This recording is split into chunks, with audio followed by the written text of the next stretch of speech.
Hello and welcome to the Silent Evil Podcast. I'm Spencer Scott Holmes. I am Cameron.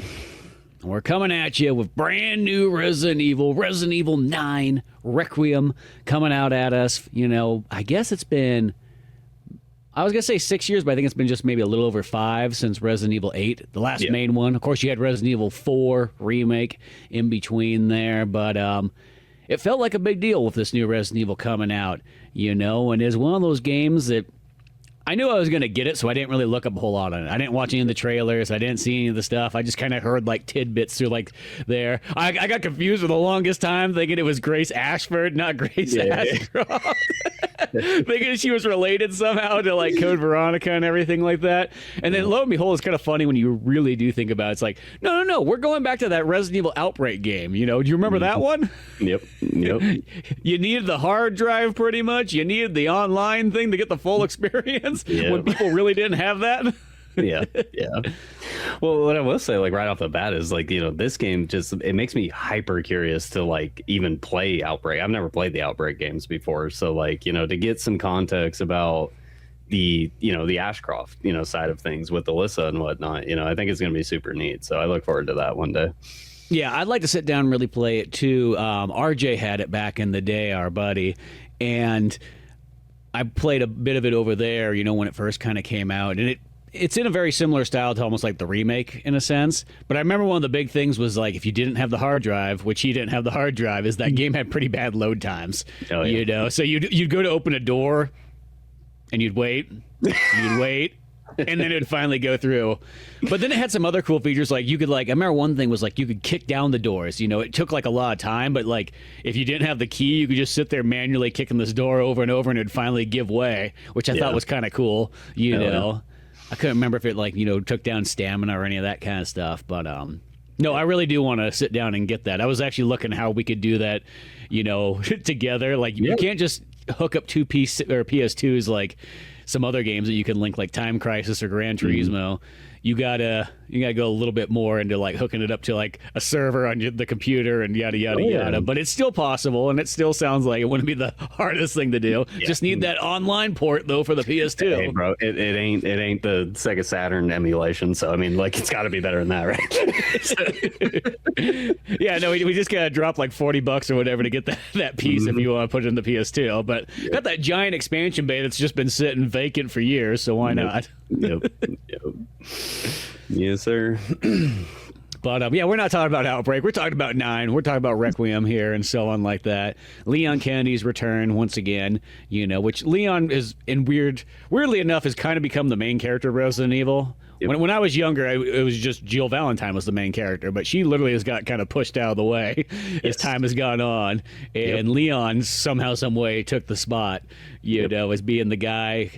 And I guess, let's see, because he's in Resident Evil 2, he's in 4, he's in Gaiden, if you want to put that in there, and then he's in 6, and then this one. So he's in 5, I don't know if you want to say 5 major ones of Gaiden being there, 4 major ones in Gaiden, you know, where he is like at least one of the main characters, you know, which outbeats, I guess, everybody else, because Jill's only in 1, 3, and Revelations. That's it. That's all she got.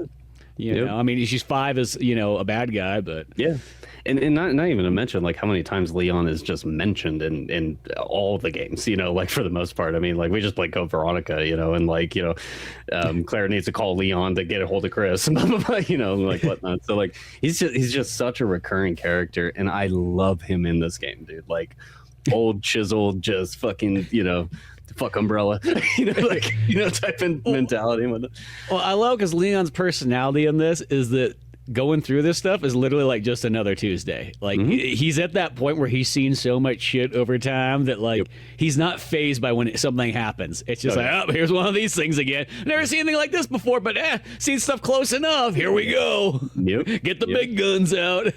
Which is a beautiful, like, direct, you know, opposing mirror to what Grace is in this game, because like, you know, so Grace Ashcroft is like pretty much it's almost like a 50-50 split. I think Grace might have a slight playtime advantage over Leon to an extent, but it ultimately depends on the player, really, you know, and how much you explore and whatnot too. But more or less, this game is basically split down the middle between two characters. And Grace Ashcroft, like, I love this character. She may be like within that, top five-ish, like female characters within the Resident Evil universe. Like I can totally see her recurring, coming, like, going forward and whatnot based off this experience. So yeah, I thought she was great, like as a character, because there's really nothing fantastical about her. She's just a person, like, yeah.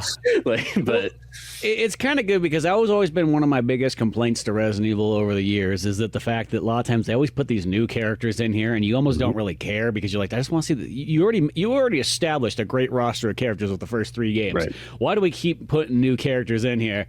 And a lot of those ones, it's like, I always think of, even though I like Resident Evil 6 quite a bit, but like that one had a lot of the goofy, like, extra characters. Like you had Helena, you had Pierre, you even had Wesker's like bastard child and so on. And he was actually oddly like the better of those ones. But I just remember always thinking, it's like, dude, that could have been a slot for Claire. That could have been Jill. That could have been Rebecca. That could have been Barry. There's so many other people you could have just filled in and had them instead. But you always have to make these brand new characters. Or even, I know they're doing something different with 7 and 8, but like even Ethan, I always thought he was not really that. He was kind of a bland character. Yeah. It reminded me like they were trying to go for that Silent Hill, like Harry Mason thing. Oh, yeah. That works for Silent Hill, but in Resident Evil, I'm like, a bland character compared to everything else is kind of not nearly as, interesting to like the guys we have here before. But I know what they were doing something different, so I'll give it there. Yeah. Where I think Grace is actually kind of much more interesting. She doesn't like freak out too much. She kind of understands what she needs to do. She gets things done. She does a couple of dumb things throughout here where you're just kind of like, well, what the hell are you doing, girl? Yeah. Yeah. Like, we'll get to that later on when it gets kind of farther in there. But for the most part, she holds her own, and that's what I kind of like about it. She's not getting in the way, and her story's cool and makes sense. I mean, she's this FBI lady who's just been working in like the desk in Raccoon's, or the sister city to Raccoon City, technically. Which I just love. I was like, there was like a nuclear bomb like 10 miles away, and we just kept living. Don't worry about it. Yep. Feels like it's like Twin Cities looking thing right there, because it shows the map and you're like, dude, that other town is like literally, it's like across the river. Yeah, exactly.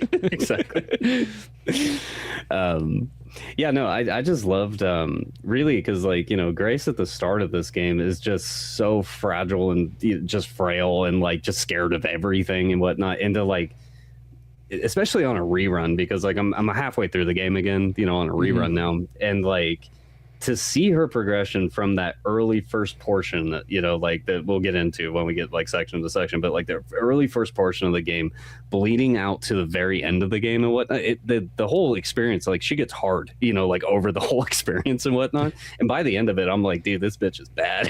Like she's cool, So, no, I thought she was an awesome character, and to have that tie back to Outbreak, through her mother, like being Alyssa Ashcroft and whatnot, I think is a really interesting tie to the franchise. So it's not like she's just some random, nobody really, like, but at the end of the day, she's kind of a random nobody, like that gets thrown into this situation. So no, but it connects it nicely. And the other thing I was really thinking is, even because we probably just played Code Veronica, this probably gave me these thoughts and so on, but where if you think of Code Veronica, that's a good like ending chapter for like Claire. It's almost like you had Resident Evil 2, it gets it started, and then Code Veronica kind of finishes that off.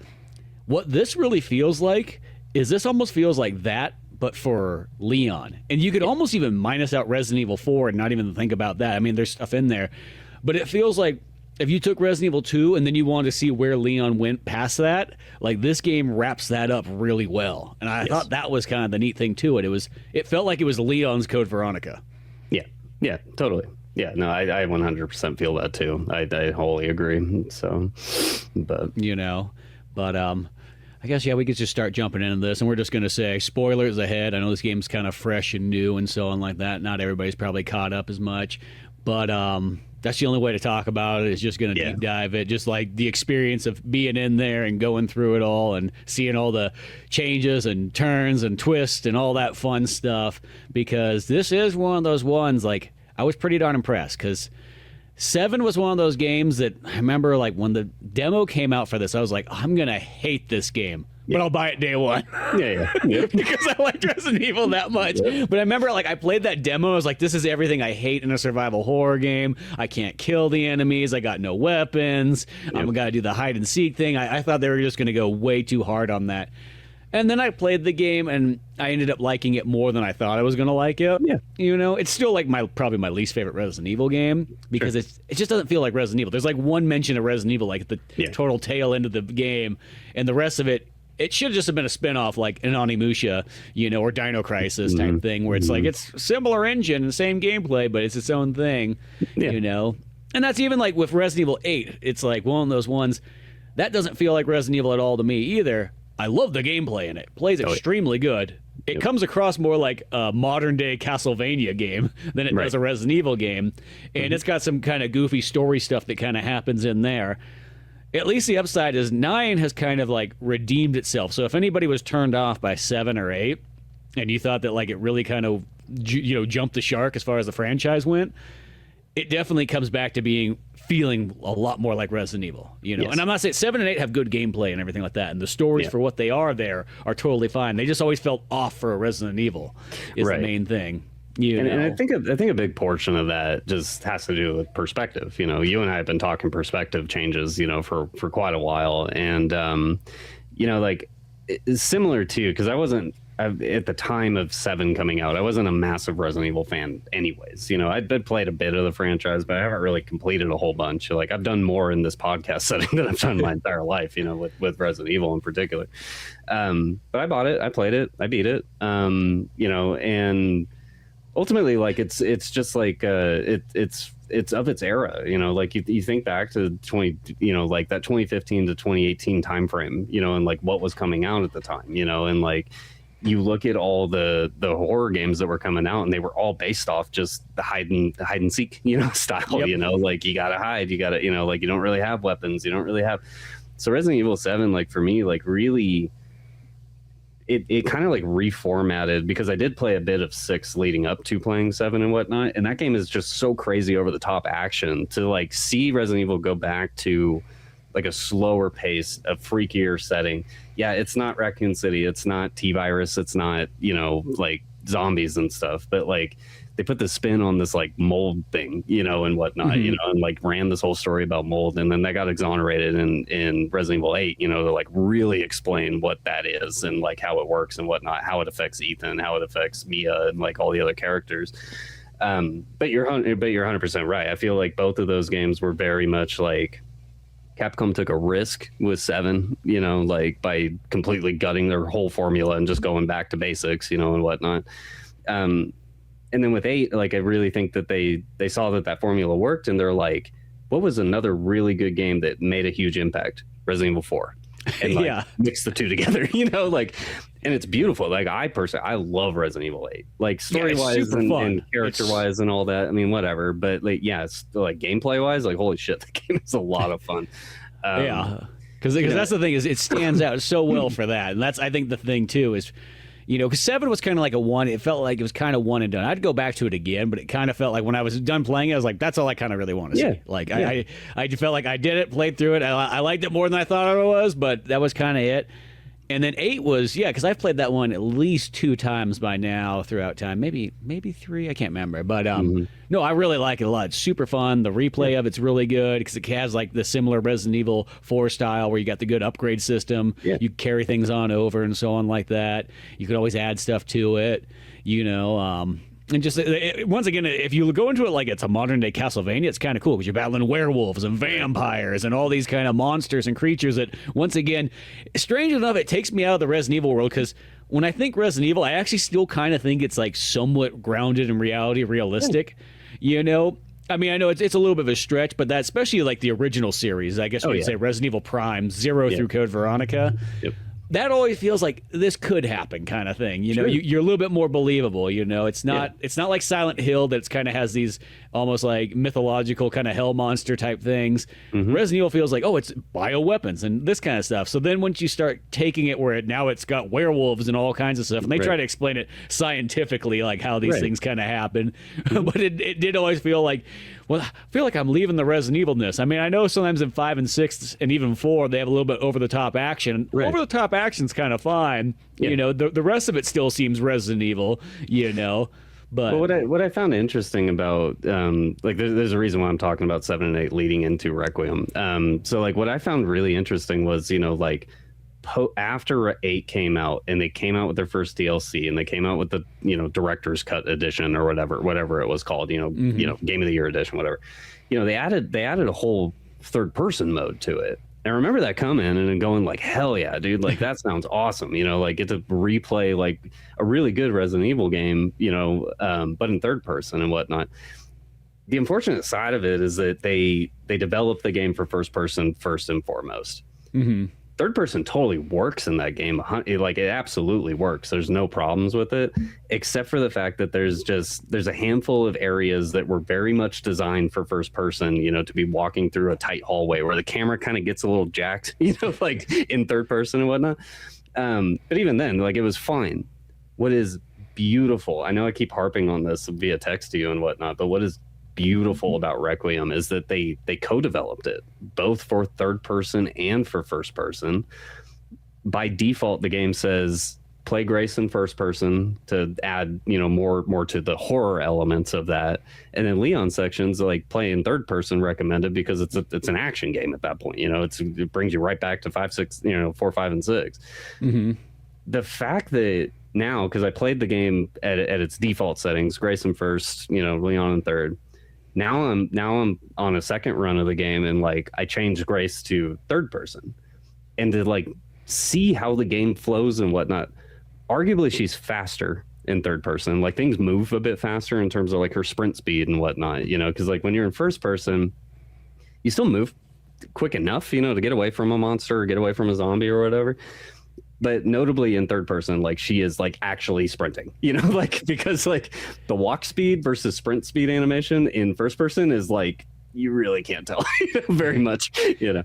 I wonder if it is just that because of the view that technically it's the same speed, but just because you have a different view, it feels like she's running faster. Yes. You know, because sometimes you think of sprinting, you think of like Doom, where you're like your character's gonna be like really sprinting across the room and something like that. No, the and in these kind of games, you're more just trotting a little bit faster. Because I will say, like, you know, even when you sprint in this game in third person, it doesn't feel like you're going that fast. No, and I think you're 100% right. It's the perspective and it's absolutely the field of view. You know, because like when so the other really cool thing about this game is like you can just go to your main, you know, like hit your start button in the middle of a playthrough, hit your start button, go into your settings or whatever and say like, oh, I want to see what the scene looks like in third person with Grace, you know, like, and just change it on the fly. And then the game like kind of reformats and just, you know, puts it in the third person.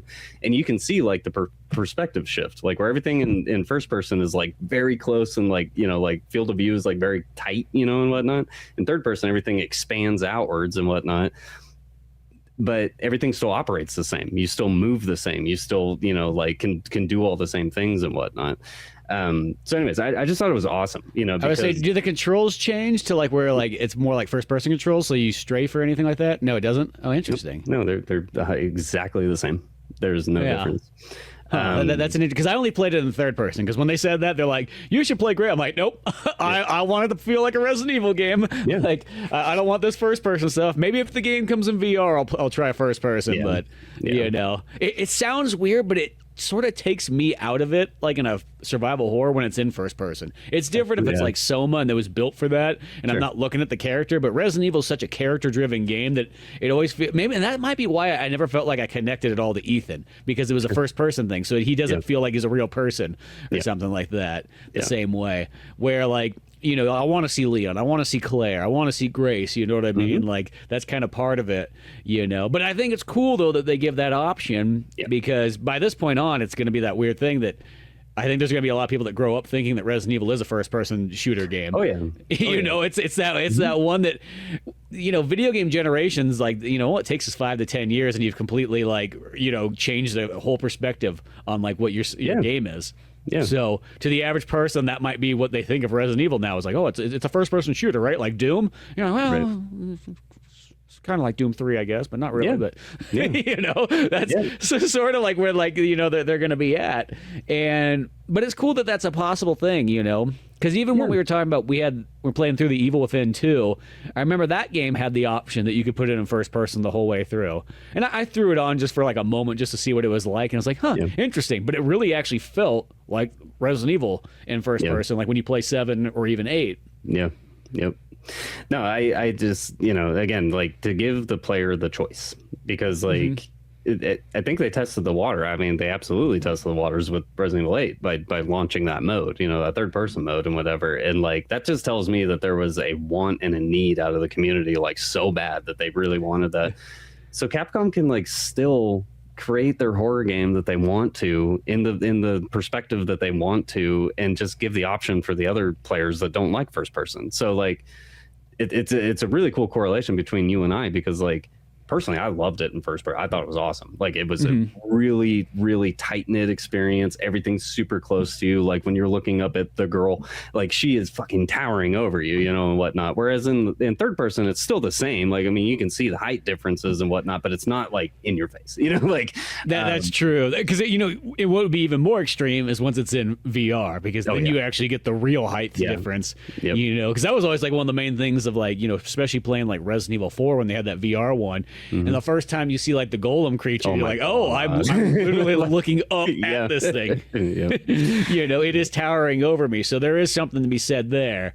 And I'm pretty sure this game will eventually become VR. I'm kind of surprised that they started doing that where the games don't initially come out in VR. Maybe it just gives them more time to work out any of the bugs and so on like that. You know, because 8 kind of was like VR sort of came like 6 months plus later, maybe even a year. It seemed the same. And then 4 kind of had that same thing too, where it's like, oh yeah, by the way, here's 4, the remake version in VR. And so I'm pretty sure this one did. And that's the whole reason I bought it on PlayStation. Because if I ever get that VR headset, you know, that's about the only games that they really have on there as the Resident Evils. But, you know, at least I'll be ready. Yep. Well, and funny too. So on my second run, I decided that, like, I'm gonna mod this game. You know, like, I'm gonna change a few things in the game and whatnot, and at least have the RE framework is what it's called, and you can use this thing in like pretty much every new RE engine Resident Evil game and whatnot. It works for all of this and whatever. And unfortunately, what happened is that because the modding community is making all these crazy sex mods with like fucking Grace and Leon and, like, you know, all this shit, Capcom said, fuck you, no, you know, and they completely killed the RE framework modding tool and whatnot. I mean, modders will figure it out. They'll figure out how to skirt around that, you know, of course, and whatnot. But there's just so many funny ones that I've seen already, you know, like before this update, because this update literally happened. I think it was last night or the night before or whatever. It was like a gig and a half or whatever, and like no context, no patch notes, no nothing. It was just a random update, and I was like, what the fuck is this? And try to launch the game, and like the game's like screaming at me. It's anti-cheats going like, nope. Like, you got this fucking framework, you know, .dll, you know, file in your game files or whatever. So I had to delete it. And then I could play the game normally again and whatnot too. But I've seen so many funny ones, man. Like what one of the best ones I've seen so far is the reveal of the girl is Grace or whatever. Somebody completely changed out that character model to be Shrek, and like, dude, it's hilarious. It's hilarious. But anyways, yeah. So I know there's always so much of that kind of stuff there, and you can just fall down the rabbit hole of all the different things to try and whatnot. But yeah. That makes it worthwhile to kind of test it out on the PC version, is just to have. Plus, you just a lot of times get cool costumes. Like, you can get Leon's costumes from all kinds of stuff that they won't normally give you, and so on like that. Really, the reason why I was looking to mod it was just so I could do chapter skipping and whatnot. You know, like just to go re-see some things and whatever. But you know, and I was going to say that when I was kind of done with it, is I was like, I'm kind of bummed they don't have you can't select chapters in this game. This one almost felt like it was sort of designed for that.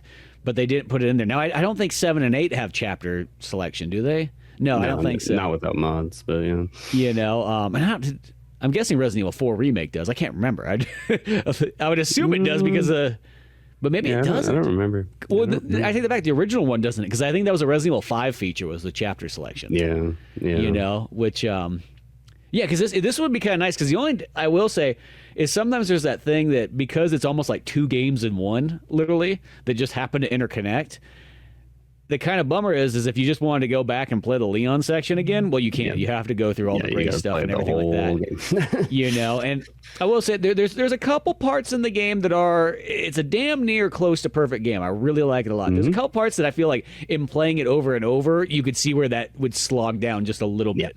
That's the only thing. It's not like that's almost why I love that Resident Evil 3 remake so much. Is that game has no slowdown section. It's all good. The game's not that long, but the thing is they don't have any of those sections where like we're gonna have you play as a little kid and you're gonna have to slowly sneak around and so on. Because I remember that part was when they did that in Resident Evil 2 remake. I'm like, what the hell is this? I don't want to play as Sherry getting away from the police chief who's all rapey and scary. Like, what the heck is this thing? Like, you know. Especially the first time you do it, you get caught like 3 or 4 times. You're like, this is not fun anymore. Right. Yep. You know, it's like, well, give Sherry a gun, damn it. Yep. But beyond that, that's like a small thing. Like I feel like in the initial experience, it's great. I love the flow of it. I love the back and forthness because I really didn't know how that was going to go. Because at first you're kind of playing as Grace most of the time. And then it will kind of cut to like Leon coming in, but he only comes in for like 5 to 10 minutes. So I was like, I wonder if that's what the game's going to be like this whole time. Right. Is he just going to be kind of like catching up every single time? That's what it always felt like. Oh, yeah. You know? But no, you learn differently that the game does that, and then it reverts the other way around, and then Leon has a ginormous section. Oh, yeah. You know, and then you come back to Grace. But it is kind of cool, but it is at the same time, it kind of makes you wish that there was a way that you could sort of select that. Like, it just feels like one of those games that should just have like, or at least like you could have like a couple different modes. You could play the full game, play just the Grace story, play just the Leon story, you know, and just be able to kind of go back and forth there, you know. Yeah. The other thing I even noticed, I know we're getting kind of way ahead of here, but like New Game Plus, I kind of wish they would have kept the upgrade system kind of going. It resets every single time. Yeah, I noticed, which is, you know, it's like, okay, that's kind of a little bit of a bummer because if it felt like since you had that Resident Evil 4 style, you'd think that you would keep these guns a little bit longer and you could max them out and everything like that. Well, it's like, well, not really. If you can't max it out on the run, that's all you get. Yeah, no, because like, you know, when I went to go replay it, because I remember texting you and saying like, you know, something, I asked you something about New Game Plus and you're like, it's not really a thing. It's like, what? It's like a partial New Game Plus. You know? And it's like, you know, you finish the game, there's some kind of flag that gets thrown into the game file or whatever that's just like, yep, players completed 1 run, you know, or whatever, you know, on run 2, you have to start a new game, select your difficulty and whatever. And then Leon just like, you know, when you get to Leon's section anyways, he just starts with, you know, the little band that's on his wrist that tracks, you know, that we'll get to eventually, but, you know, tracks points and whatnot so you can buy your weapons and armors and like all that type of stuff, you know. So very, very surprising there's not like a traditional New Game Plus in here, but I still think it works fine, you know. I mean, like, whatever. Yeah, you still have the weapons you can unlock and all kinds of things there, you know, and carry that stuff in. But I guess going into it, we got Grace's story is kind of the main thing that starts us off, and so on like that. And we're in what the hell is that town called? Was it West? The town that's literally right next to Raccoon City. That for some reason nobody thought they needed to move any farther away from this nuclear bomb radiation blast. Is it Renwood? I think it's Renwood. Yes, Renwood. Okay, so the Renwood Hotel. That's why.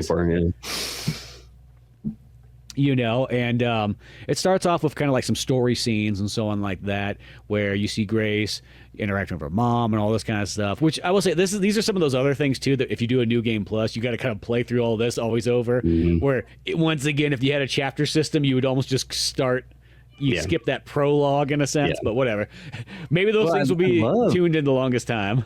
Because I love the start of this game because it literally just starts off here in an FBI field office, you know, and like the camera's like panning through like all the cubicles and all the stuff and whatnot, and then it kind of like pans behind, you know, what we come to find out is Grace, but the back of her head or whatever, and like she's like sitting there typing, researching, doing stuff and whatever, and then like the FBI director, like, you know, comes up and starts, you know, asking her question or like telling her about this, you know, this body that was found or whatever. And there's like these mysterious deaths that are happening and yada, yada. And that, you know, very unfortunately, he's such a fucking asshole. He's like, oh yeah, by the way, he goes like, I need you to go to this, you know, the Renwood Hotel. I know your mom got murdered there, you know, years ago, and it's probably very traumatic, but you'll get over it. You know, like, it's just like, oh my God, you know, she like pauses. She's like, I guess. You know, like, And then when she even has a flashback, I always was like, there's a scene in there that made me laugh so much because all of a sudden they're like, her and her mom's talking. It's like maybe 5 years earlier to like the game. And she's on the laptop there, and she's like, "Oh, we need to get out of here. Somebody's coming for us," and whatnot like that. Like, and she's not really answering it, so they're like running down the stairs and everything like this of the hotel. And then there's like old man Willikers comes out, and he's like, "Oh, you know what's going on there, ladies?" And stuff. He's like, "Oh, we just need to get out of here. We got something to do." "Oh, no worries. Well, let me go over here and get this." And then all of a sudden, this guy gets like brutally murdered, and his head's just getting choked out and then ripped off. Blood's going everywhere. Yep. I was like, "Yep, that poor old bastard was not gonna make it." Yep. Yeah, and what a weird, like, because like leading up to this point, like, so we go to Renwood, we meet a police officer out front. He more or less says like, it's open season for you in there or whatever, and that just lets you go in, and like you're just exploring this like old decrepit place and whatnot. I love this whole first section, man. Like, I thought it was like so, and again, like being in first person, like it's just so atmospheric and like everything's just creepy and new and just like you don't really know what's going on. Leading up to that scene of like, going into room 204 after finding a key and opening a door and doing all these things. It's very much a tutorial, like it's just kind of teaching you how to play the game or whatever. But yeah, like going into room 204, seeing the fucking bed with all the pictures of you and your mom all over it and whatnot. Grace picks up the thing and then has this fucking flashback to 8 years prior, and she's like sitting on the bed, like typing on her laptop and whatnot. The phone rings, she picks it up and you hear this voice go like, "Miss Ashcroft?" And she goes, "Yeah." And he goes and like hangs up, Mom starts to freak out at that point. "We got to get out of here, blah, blah, blah," drags your ass downstairs. Like you said, you run into the hotel manager. And then like Spence says, like just out of fucking nowhere, this dude just like, he's talking to you and he's like, "Oh, I'm so sorry. The power's out. And, like we're working on it. And, the fuse box and blah, blah, blah. And this, that, and That's an old breaker. And then just this fucking bag goes over his head and he starts getting choked out and this fucking knife slices across his throat, blood spraying all over the place. And Grace is just like, she's like 16 at the time going, like, what the fuck? I mean, her mom was the only one to survive Outbreak. Yeah, I know. I know. I'm surprised her mom's just like sitting there, this like eye patch, doesn't even explain it, smoking a cigarette, like, "Death? What do you know about death, Grace?" "I watched all my friends die in Raccoon City. Yep. I was the only one that got out." Yeah. And then leading into, so you like get out of that cutscene or whatever, and then like leading it back into Grace, and she's like still in that room, she's looking at the picture or whatever, and then the cop from the start of the game fucking shows up, like at the bottom of the stairs or whatever. And I love his words because it makes total sense when you get to Leon's section or whatever, because he's like holding his neck and he's just like kind of like staring at the floor and his eyes are all fucking blurred out and stuff, and like Grace is like, "Are you okay?" And he's just like, "Something stung me," and then just fucking starts turning, like in like changing colors and like, into this like white ghostly looking face looking thing and whatnot, and then basically turns into a zombie. Was this scene in third person for you when you were fighting him? I don't think it is. I think the cutscene was in first person, because I noticed that was the thing, because I played it only in third person, but then every once in a while there'd be certain cutscenes that just cut right to first person, right. Like if you were playing it Resident Evil 7 or 8 style. Right. So that's why I asked you earlier if the cutscenes were different when you were in first person, because I was just wondering out of curiosity if they sort of changed them for that. So when hotel manager gets killed, 100%, that's a first person scene, regardless if you are playing in first or third person. I thought that, because like when mom's dragging you down the hallway, and whatnot, she's got the flashlight and whatever, like in first person, like that's all in first person. She's like literally holding your hand, like dragging you along and whatever. But in third person mode, like that scene in particular is in third person, and then like, a little bit later, it like switches back to first person when you hit a particular cutscene. So, I don't know. I haven't gotten the full play run through it yet, but majority of the time where if you're playing the game in first person and a cutscene happens that happens to be framed in third person, that doesn't change regardless of perspective on what you're playing. There's just very particular scenes that will always be in first person, it seems. So, yeah, and that kind of made sense, because the only reason I thought that too is just because when I think about Resident Evil 8, and so on like that is all the cutscenes are in first person. Same with 7. That was kind of the thing about the storytelling in that game, is that it was done from like a one camera perspective. Yeah. You know, so because when I saw it cut back and forth, I'm like, I wonder if it does that in the first person mode then, like, because now we're all third person, it's shot like a movie now, you know, but then every once in a while it'll go back into first person and so on. So no, that makes kind of sense there, because that's what sort of happens, and you got to break free from that guy and whatnot. And it gives you some of those like press R2, you know, wiggle the joystick, all that kind of stuff. Yep. And what a freaky scene, dude! Like his turning, like they framed it so well. You know, like I loved him.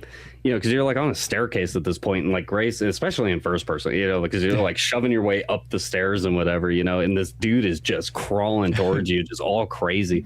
And like you pick up like a fire, you know, poker stick thing at one point or whatever in that scene, and like just shove it right through his eyeball, and like you think he's dead, you know. Grace pulls it out and whatever, is like freaking out, you know, because you know, again, like, you know, she's just some random FBI agent just coming to check out a dead body, and here's this random zombie attacking her or whatever.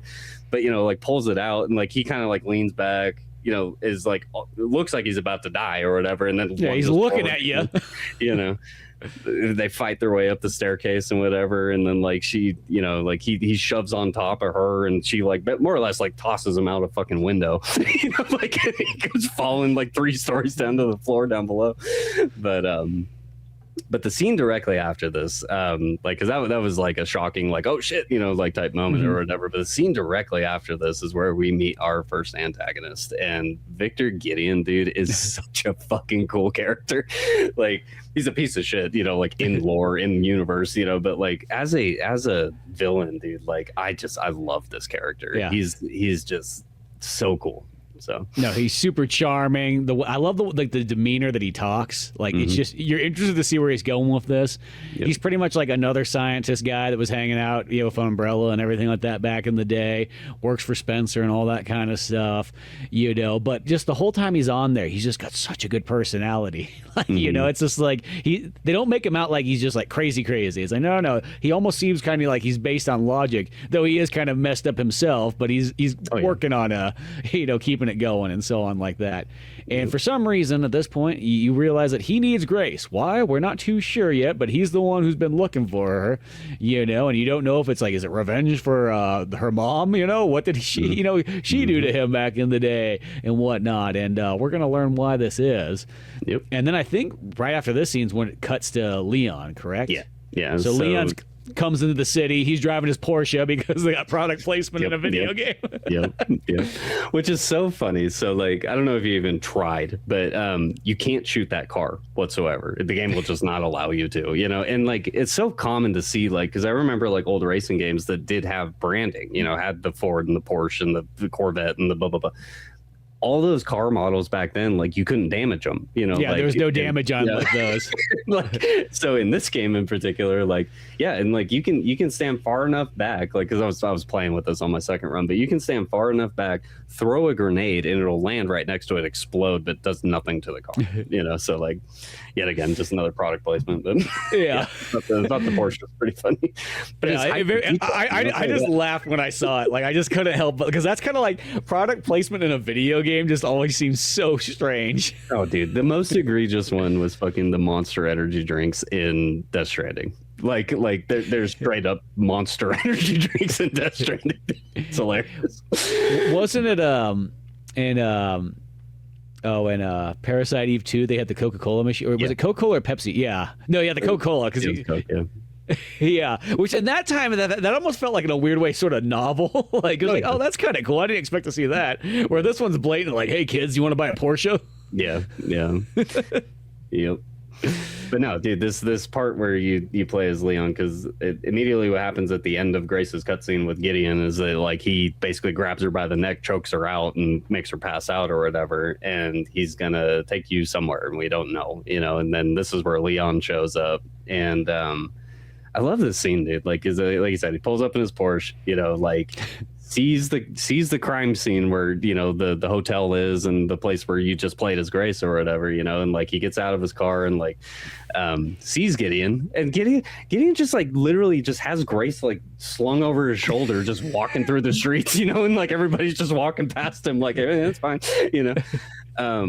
But I love when, you know, like, because and again, like if Leon, this is some like continuity shit, but like if Leon's like trying to figure out where he's going and whatnot, why is he standing in the middle of the fucking street?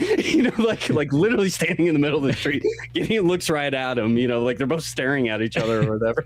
And then Gideon just like pulls out this pistol and starts shooting people with this like little poison dart thing, or whatever. Well, what I love about it is like I thought that was so badass is he pulls out a tranq dart, but it's all has T virus in it. So he just like starts shooting random people and they just all start getting infected right away. Yeah. I was like, dude, that is so badass. Yeah, exactly. So he's just creating mass panic in the city here and so on like that. And Leon's like, here we go again, and so you got to start going after, chasing him down, and now you got a bunch of zombies coming at you. And this kind of gives you like the combat tutorial in a sense. Like, here we go, we're going into it. Here's some zombies coming at you. We'll teach you some of the moves that are going on here.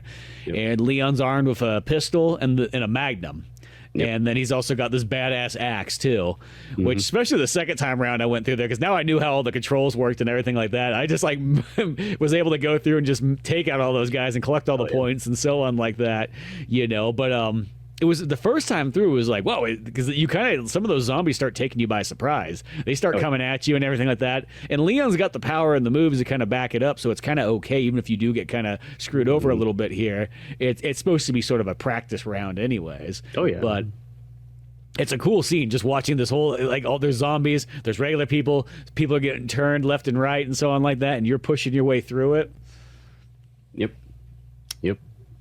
Yeah, and again, the perspective shift here. So I've been playing in first person leading up to this point. Leon by default's third person, whatever. I literally feel like I'm playing two different games, which is probably another massive like enjoyment factor side of things to me. Is that like the way that because it's very heavy Grace focus, the first like portion of this game or so, like I'd say like maybe the first third of the game is like very Grace focused.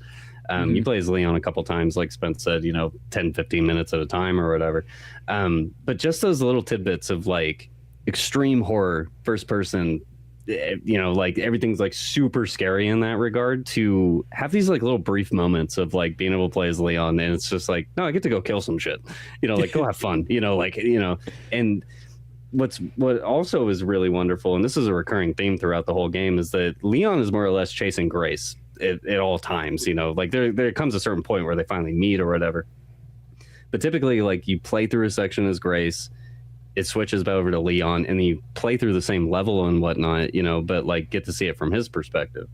And I love that, because Grace is like the frail, fragile girl, that's like scared of fucking everything and like is very limited inventory and like doesn't have a ton on her and, healing items, like, I mean, it's very classic Resident Evil, in terms of silent, in terms of survival horror. To switch to Leon that has the case from Resident Evil 4 where you have like more or less an unlimited inventory, like you can carry a ton of things and whatnot.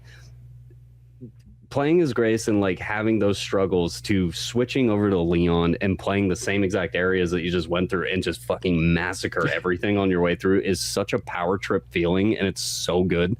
I loved what they did here, the back and forth between them. So no, I thought the balance was really neat, and just because it makes sense, because Leon should be kind of well equipped and everything like that. You know what I mean? He's been doing this like for so many years and so on like that. So he's got all like that stuff there. And then Grace is kind of new to the job. She's in the FBI, but she's behind the desk. This isn't really her thing. So she's kind of limited on the stuff she's got. And once we switch back to Grace, I think that's when we get to the scene where pretty much we're just kind of in the hotel room or whatever the heck, or I guess in the hospital room by this point, but she's left there and she's like, well, where am I? I just woke up and everything like that. And you start exploring and it's kind of dark and you see that there's some things you're going to need a fuse for this. You take some mental notes. Okay, I grab this, grab a bottle. Okay, a bottle one. Well, I'll figure out what I do with this later on. Yep. And as you're walking back and forth, you come to your first like major boss in a sense, but this boss takes a long time before you get to the end of it. But there's this giant girl lady that just comes out all of a sudden from like the kitchen area and just leans in, and just the fact of how tall she is and so on like that. And I know that like in 8 was good about having those like real tall enemies and so on like that you didn't really expect. And so there's this one, and she's just kind of referred to as the girl, which we find much later in the file, but at this point you have no idea what her name is, and you just kind of learn how these things happen. You kind of back up into a room with light on it, and then she pokes her head in there, the light ends up burning her, and you go, okay, so the light's the protective area. Okay, so We got to kind of go through. We got to do some puzzles. You know, we got to push this cart, get on top of it, try to grab a screwdriver. Of course, when you're pushing the cart, you keep knocking things off of it. Yep. Make a noise. So then you can do one of a couple things. You can either run back to your light room, and then, you know, the girl will get burned and kind of go back her way. You could distract her by chucking the bottle. You could just kind of crouch there and hopefully hope she doesn't find you. You know, there's multiple ways to go about it. And then you finally kind of get that screwdriver and get out of there. What I do kind of like is that, because at first when I saw this girl character, I was like, is this going to be one of those like one-hit kills every single time she runs into you or something like that? And it's kind of weird because I'm not too sure exactly how it works, because sometimes she'll one-hit kill you and sometimes she just damages you. And you never know what you're going to get, you know? And I don't know. It's like a weird one that, like, because I remember I ran into her a couple times, like, you know, she grabs you and then bites your head off right there. And you're like, okay, there, I'm dead. And then sometimes she smacks you. Oh, okay, well, that only put me down to caution. Okay, I can keep going this way. So we talk very heavily constantly on this podcast medium about instant deaths, you know, like, and how much they suck. Here, because of that variable, I didn't mind it so much. Because it's not insanely consistent, but I also am aware that I've said in previous episodes that, like, inconsistency suck too, you know. But here in particular, it's like majority of the time, if I did get caught by her, I was just getting smacked once, you know, just knock my health down a little bit. The dice roll of the instant kill was pretty few and far between.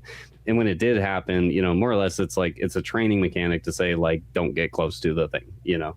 The smack from the girl is a don't get close to the thing type mechanic, you know, teaching the player. But ultimately, and again, like, it's different in third person because of your field of view. Like, you can see her a lot more in those hallways and whatnot just because of your field of view and whatever.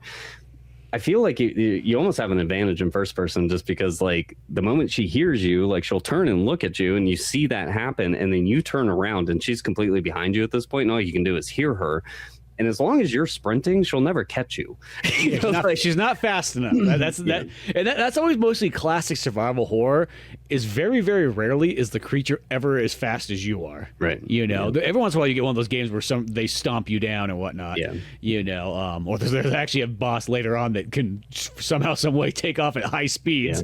Yeah. for a guy that doesn't look like he should be able to run that fast. But Now there's a couple other topics about this girl that I want to kind of bring into the fold too, because this exists in RE2 and RE3 and RE8, you know, whatever, where you have these antagonists that chase you, you know, and whatever, you know. I think in terms of the remakes, if we're specifying the remakes to this and RE8 or whatever, this may be my favorite one out of all of them. Between Mr. X, between Nemesis, between you know, Lady D in Resident Evil 8, like, this might be one of my more favorite ones. And then 7 had one too. I can't remember, one of the family members. Oh, the Baker, yeah. I forgot his name, but yeah, the dad Baker.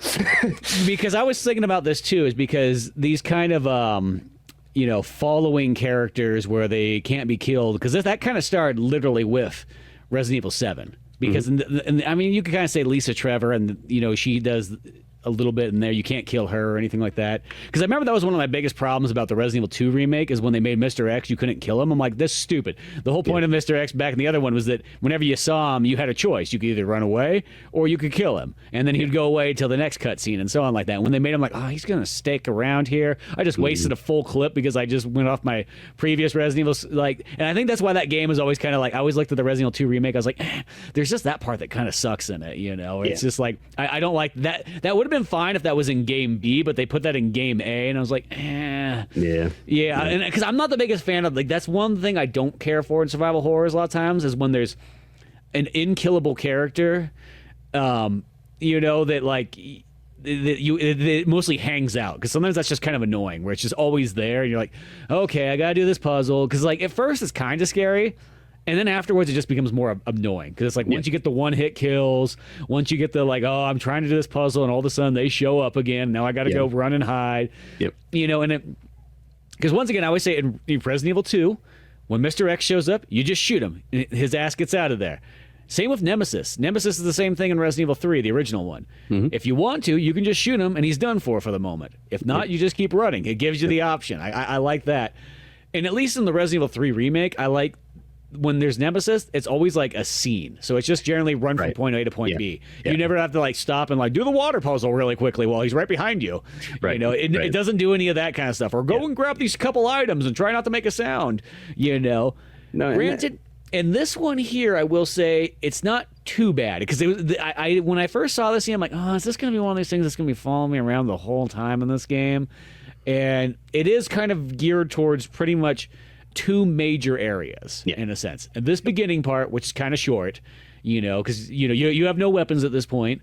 You're just kind of sneaking around, and once you kind of know what to do, it's not too bad, you know. You do have somewhat of the protection of the light, though the light does go off at one point and so on. You got to mad dash it to the other side. But I do like the light mechanics here. I think that they were very well done. You know, just having the capability not only with your like flashlight. Your flashlight doesn't do shit to this monster, but having, you know, physical light switches and whatnot where you can strategize. So like what I was doing is like, knowing that she would go into one of there's like two holes in the ceiling on either end of the hallways or whatever that she can go into or whatever. So it's like, I've especially on my second run, because I understand like her pathing now and whatnot. So it's like I would run down the first hallway, make her spawn, you know, so she comes in from the ceiling or whatever. She's standing right there, run all the way back to the room with the light, you know, wait for her to come or whatever. She'd get burned. She'd go up in the ceiling or whatever. And then you can kind of manipulate the encounter itself or whatever. So it's like once she goes back up into that hall, you walk back out into the main hallway or whatever. You can turn back around and force her to spawn out of that same hole in front of the room with the light or whatever, giving you a free run to the other side where the other light is, you know? Yeah. So you can totally manipulate the AI more or less, you know, to act the way that you want it to. But yeah, the light puzzles here they're not even puzzles, they're just mechanics, but they were super cool. I thought it was really neat.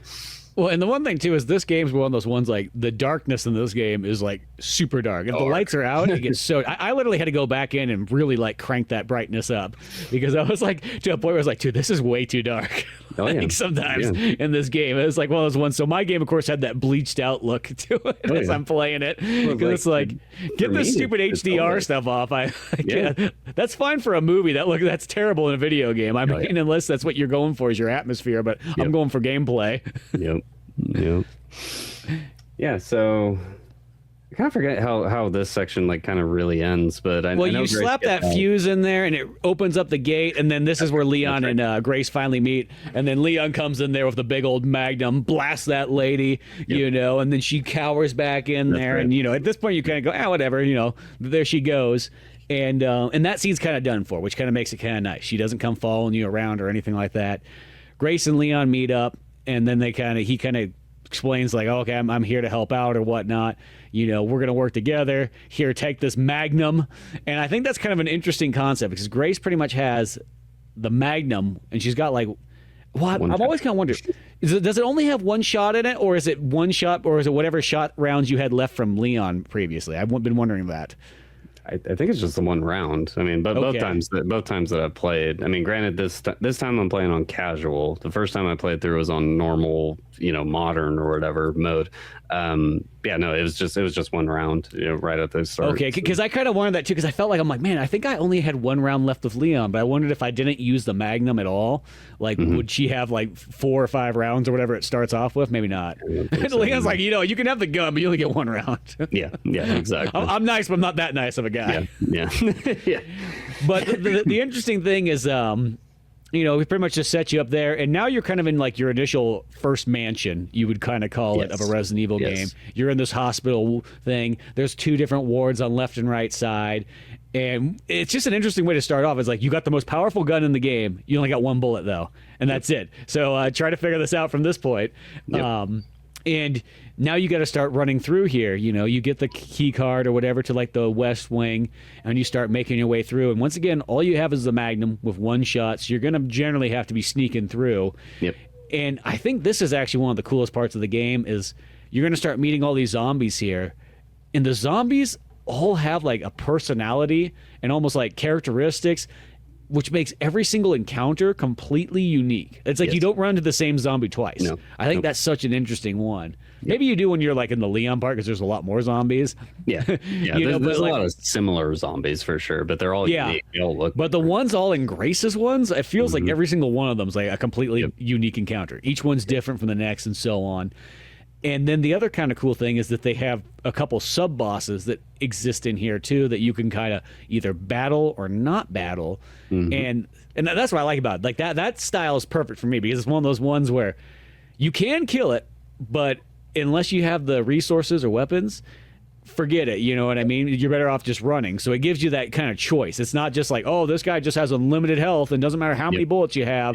You know. This system here, I think I like a lot more. I mean, I get it; they're doing other things for scenes sometimes, but this is the kind of the cool part.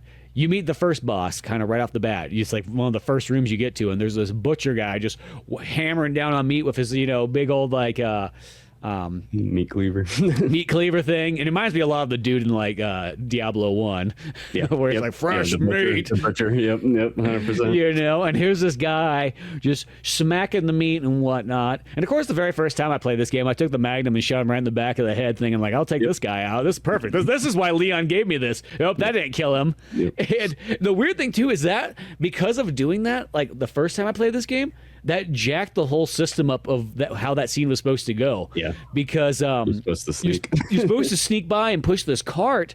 Well, because I shot him in the back of the head and then I ran around a bunch, the cart, like, I don't know, got pushed out of the way. So I never did that the first time. Like in my second gameplay, I was like, oh, you have to push a cart? Yeah. Okay. Like, I did, like the cart mechanic got, like, way knocked out of the room somehow. Because I just ran through and just started booking it. I was like, because this dude in particular, he is so fucking intimidating. All the sub bosses in this game are so fucking intimidating. Because again, like you're playing as Grace, you know, and like when you first come across this dude, you know, like because all you hear is just thwap, thwap, thwap, you know, and just like you just hear this like real consistent thwapping noise, you know. What is that? And you poke your head around this corner and you see exactly what Spence says. You see this fucking hulking like 9 foot tall dude with, you know, shoulders out to here and blah blah blah, just smacking meat, dude, just whack whack. And he's talking to himself and he's just like, ingredients, need more, you know, and stuff like that, and like changes stations, you know, and he's like flipping back and forth between these two meat stations, and you know, like, and he's very, very audio based. You know, he's got a lot of audio cues into like what he's about to do next. So as you're pushing that cart, you know, when he says ingredients or whatever, like he's gonna walk over to the cart and grab, you know, whatever's out of that bowl that's sitting on the cart or whatever, you know. So you got to play that game back and forth, but eventually you get past him and blah blah blah. But no, just super intimidating. Like, because this is probably within the first 2 hours of the game, I would say, you know, like on my first run, and like didn't really know what to expect at this point, you know. So yeah, because once you're in this hospital, you're kind of in like the small open world, I guess you'd kind of say, of a Resident Evil mansion, and you're just going to have to go find key cards and find your way through. You solve a little bit of puzzles and all sorts of stuff. And once again, you have no gun yet, so as you get past him, you start seeing a couple other zombies and so on like that. There's like one zombie that's just fiddling with the light. You know, if you go in the bathroom, there's like a maid zombie in there, and once again, each one has its own, you know, personality, own kind of perspective and all kinds of stuff. But yeah, so that's what you're doing. You're going through, you're finding keys, you get puzzles, you're doing all the classic Resident Evil stuff, and you start running across even more zombies. Like there's one that I thought was kind of an interesting is you get up to the top floor and you're in like this kind of bar lounge area, and there's 3 zombies hanging out there, and they introduce you to like this new kind of one too it's like the zombies just like singing and so on like that. Because what it really reminds me of Dawn of the Dead, the original 70s movie, how like the zombies kind of retain some of their personality of their previous life. You know, they got a little bit of that going on. So they have these singing zombies that just kind of go around, you know, just you're like, okay, this is kind of weird, and so on like that. But the second that you they either see you or you call attention to them by shooting them in the head, like they have this powerful scream that reminds me of what's her name from like Mortal Kombat 3. I was drawing a blank. Shao Kahn's wife. I don't know. I don't know Mortal Kombat at all. It'll come to me at some point. It's that late point, but So you have that, and then a couple other zombies, and it kind of is one of those ones. I think this is you pick up the pistol right beforehand. There's like one sitting on the ground, and it's kind of weird because they actually give you 2 pistols like right off the bat in this game. And I kind of thought about that for a bit. I'm like, is that just supposed to be meant if you accidentally forgot the one, you have a second chance of finding something, so you're not just super screwed? Yeah. Yep. I guess because at first I was trying to look at them like, well, 2 pistols. Why do I got 2 pistols here? And one's a little bit better than the other one because I was looking at the stats. Like one's just like all the stats are generally better. It's not like each one kind of. Well, one is specifically labeled as Grace's, it's like the P229 or something like that. I forgot what it's called, but it's Grace's like, FBI weapon or whatever versus the first gun that you get, which I never actually like really looked at to see if there was a description on it. But that second weapon that you can't pick up, I did notice that is Grace's FBI weapon. So it's like and I want to say you find that actually in the lounge. You find Grace's one. You find the one like where it is? Yeah. 3 rooms before. It's kind of weird because you really find them like right next to each other. It's almost like you get one, then you get the other. And I think one time I did use the Magnum bullet in this room because 3 of the zombies, they just walked in together, and I was like, boom, and I fired through, and I got an achievement for it. I was like, oh, badass. Kill 3 zombies with 1 bullet. Yeah. No, I think at best I got 2 because I noticed that achievement after the fact, so I'm trying for it on my second run, but Magnum rounds are hard to come by. So I know. I literally just got lucky on that. That was just like they just stepped in front of each other, and I mean, this is right at the beginning of the game, and I was just like, well, let's go for it. Let's see what happens, and it worked out. But you collect your pistols. They got a bunch of kind of neat little puzzles in here you're kind of solving and so on like that. You're seeing all kinds of different zombies, and you're just going back and forth through these rooms. And, lo and behold, once you start to get a little bit more ammo, a little bit more power, might get kind of ballsy to go fight that butcher guy, And I remember the first time I did it, I went in there and I kind of...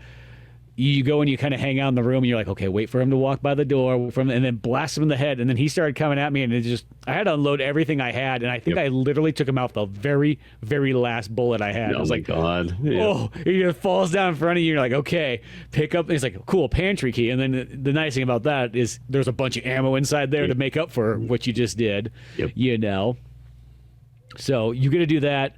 The other thing kind of neat is you do get knives as well, too, in this game. You get those kind of makeshift ones, sort of similar to kind of how they had them in Resident Evil 2, I guess, had them like that, where the knives could break and everything like that. But that really comes in handy for one. You could shoot the zombie in the leg, have him fall down, knife him up a bunch, and so on like that. Or the other thing that was cool that I kind of realized just a little bit later into it is a lot of times there's just dead bodies laying around. You don't think much of it. It's like, oh, it's just there. But then eventually they'll come to life. Well, you can go up and just start knifing them, and they'll come alive right there, and then you could just finish them off with that knife just by keep going at it. Yeah. And you could just take out a lot of zombies so they don't come back to get you way later in the game. Yep. I thought that was cool. Oh, yeah. No, I think that, all of that, like there's so many like little sub mechanics, that we haven't really talked about, so far. But like the knife mechanic is really good. It's RE Engine feature that came, like you said, with RE2, 3 and whatnot, the remakes and whatnot. And like to see it redone here again, it's just like, hell yeah, totally works. I love it. And so. And you can use the knife as a defensive weapon. So if somebody grabs you, you can press R2 and stab them.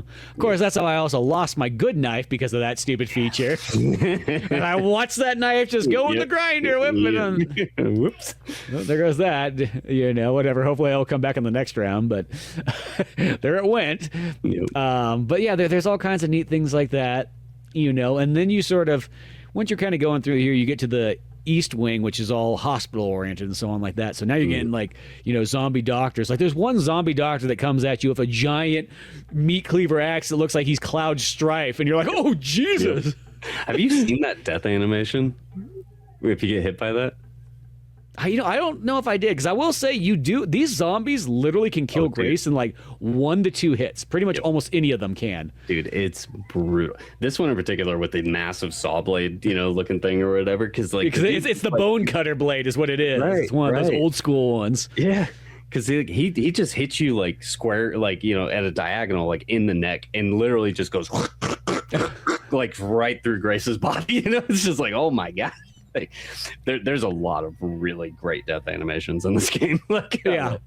Well, because that's the thing is like Grace. If you're not on your game, Grace will go down really fast. Because I've been killed by like the zombies that walk around with like the IV bags. That guy took it and he hit Grace in the head, knocked her down, and then smashed it. And it was like, dude, I was in fine condition, and this dude took me out so fast. You know, because that's all it takes is you just get slightly overwhelmed, and that's it. Did you mess with any of the AI of the zombies and whatnot, like to get them to attack each other and whatever? So that dude in particular that you're talking about has one of the cleaning gals in the same room or whatever. So you can throw a bottle at her to create the noise. He flips out. He's like, noise, no noise, you know, and like runs over and smashes the living shit out of her. So that's awesome. That happened to me like accidentally because I got the achievement for it and I was like, cool, they're attacking each other. And that was the only reason I knew they were attacking each other because I read the achievement what it said. And but I didn't know exactly how you did that. That's good to know. So that actually gives the bottles more purpose because I kind of hate to sort of say it. The bottles sort of were like there. It's like, I could kind of distract enemies with it, but most time it's just like throw that in the chest or I need more space, chuck a bottle.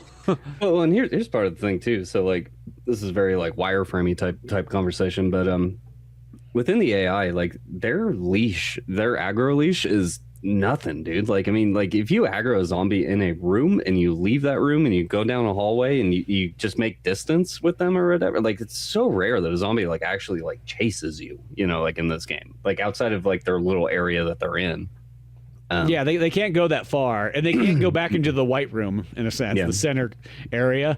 You know that is in a sense a big save room because that would be kind of nice if they did because they just come to the door and it'd be bam, bam, bam. But they never did. I tried leading the butcher guy in there the first time around to see if I could just catch him by the door. You know. Then I also kind of thought, I'm like, I wonder if I could just pop the door open slightly and just get him, but like how close can he get to me with before he has to turn around before he's not allowed in this room? Yeah, exactly. No, but this is kind of you get all these cool mechanics in here, like, and then there's some of these things you find eventually. The upgrade system, I guess you would sort of say, with the crafting system even that Grace has is a really interesting one. So you eventually get this pretty much syringe thing that you can go up to dead bodies and suck the blood out of them, which a lot of times it looks like you're just sucking it out of their nuts or whatnot because of like where she does. But I don't know why it's so satisfying after you kill a zombie, like, I'm going to suck the blood out of your nuts, fool. And then for some reason, this is the weird, like you got to suspend some disbelief here, but you get this zombie blood, and from zombie blood, you can make health items. You can make shivs. You can make bullets. You can make steroids, so like Grace can just shoot up right there. Like I love the ammo side of it too, man, because it's literally like zombie blood and like scrap metal. It's like, okay. With my hands, and here's a bullet.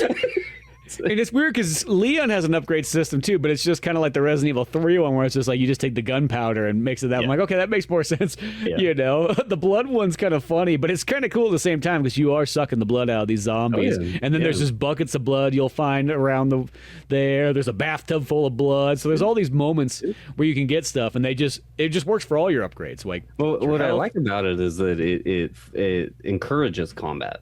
Like where a lot of Resident Evil games like Code Veronica, for example, like the game, like, you totally can fight a ton of things in that game, and you do get a pretty good pool of ammo. So maybe Code Veronica is not the right title, but insert the Resident Evil title. But here anyways, it's like, if you want to upgrade your shit, you want to craft, you want to do all these things, like you're gonna have to go fight. I mean, there's exceptions, like you said, little buckets of blood, hanging around, a bathtub of blood here and there or whatever, but majority of your resource gain is going to come from killing zombies and whatever, so like it adds just like that extra like little amount of element to where it's like, should I fight this thing here now, get that blood so I can craft the one thing so I can go fight the big, the mini boss or whatever, or do I just skip it all together? So there's a lot of strategy with it too, throughout your play. So yeah, well, and then some zombies will drop either ammo or health or all kinds of extra blood packs and so on, like the dudes with the IVs and so on. So there's a lot of things that like in the long run, it felt like I always just wanted to clear that room out. It seemed like unless you were doing a speed run, you might as well just eventually clear out all the zombies. Like I think my first time around, I think I only left one zombie just because I didn't really need it. He was just sort of standing in the corner. I was like, I don't need to get that guy. But I want to say on the second time I played it, I think I killed everybody because I wanted to collect all the blood. So when I was playing on that normal with the ink ribbons one, I still killed them all because you want to collect everything. Yeah. You know, and you get all the upgrades and so on like that. And the nice thing too is in this game is I like that nothing like regenerates or not like respawns at all. It's like so once you kind of clear a room, it's cleared. The only thing that can happen is that they pretty much put these Crimson Head style zombies in here. What do they call them in this one? They call them they're like Crimson Heads from the Resident Evil remake. That's the best way to sort of say it. But there's these zombies that literally all of a sudden they get up and you hear just literally this like blister heads. Blister heads, and they just you hear this terrible like seizure thing going on. You're like, what the hell is that? And then they come up and they got this big old red head now on top of them, and so on. And I kind of learned that like when it comes to those things, you're best off just pulling the Magnum out and shooting them. It's a one-hit kill to the head, and that's it. Because if you try to take them with the pistol, it takes like 20-something rounds. And if they get you in one hit, Grace is dead. She literally cannot survive it. You maybe like if they get like some weird side hit, but she could not survive. Leon can take a couple hits from them, but not Grace. Yeah. They're not entirely like. I think they're a great enemy. You know, like I love that added element of like. You know, I kill the zombie here, but there's also not like a burn mechanic. There's not like a light them on fire and so they can't get back up type mechanic. So I was almost halfway expecting that because we do get a lighter in this game, So I was like halfway expecting that, but it just never happened, But yeah, no, the surprise element of like killing a zombie and then coming back later and then the thing fucking warps into a blister head, and now you got this monster that's like 3 times as hard as the original monster. Very good. I like that. And it's one of those ones I wasn't too sure exactly. Obviously if you blow the head off, of course it probably can't come back, but I wasn't too sure if it was certain zombies that would come back and other ones that wouldn't. I don't know if it was necessarily random. It felt like it kind of was the same zombies like in both my playthroughs. So I think it was kind of there, and there's probably all of maybe for Grace in this whole area is like 4 of them, 5 of them maybe, in total. And as I said, I kind of came to the conclusion, just you pull the Magnum out. Don't try to fight it with the pistol. You're just going to end up wasting a copious amount of ammo, and most likely you might not even kill it in time, and it's just going to, get you. Now, there's some other attacks you can do. You can do that thing where you shoot in the knee, you push it over, you pull your knife out, you slice it a couple times, you run away, pull the pistol back out again, rinse and repeat, hopefully. But it's still taking a lot of chances. Majority of these, like, I wasn't even killing. I was just running away from. Again, because the aggro leash is so short, like... I mean, it sucks to have to go back through that area because you got to deal with it again or whatever. But you just sprint right past it, and hopefully you don't get hit, Yeah, you don't get caught by them. I will say some of these zombies though have a pretty good catch when you're trying to run past them. Yep. Like they reach out, and it's amazing how many times they pull you back in. Mm-hmm. Yep. It's not like Silent Hill that you can just run past things and that you realize that things don't really grab you.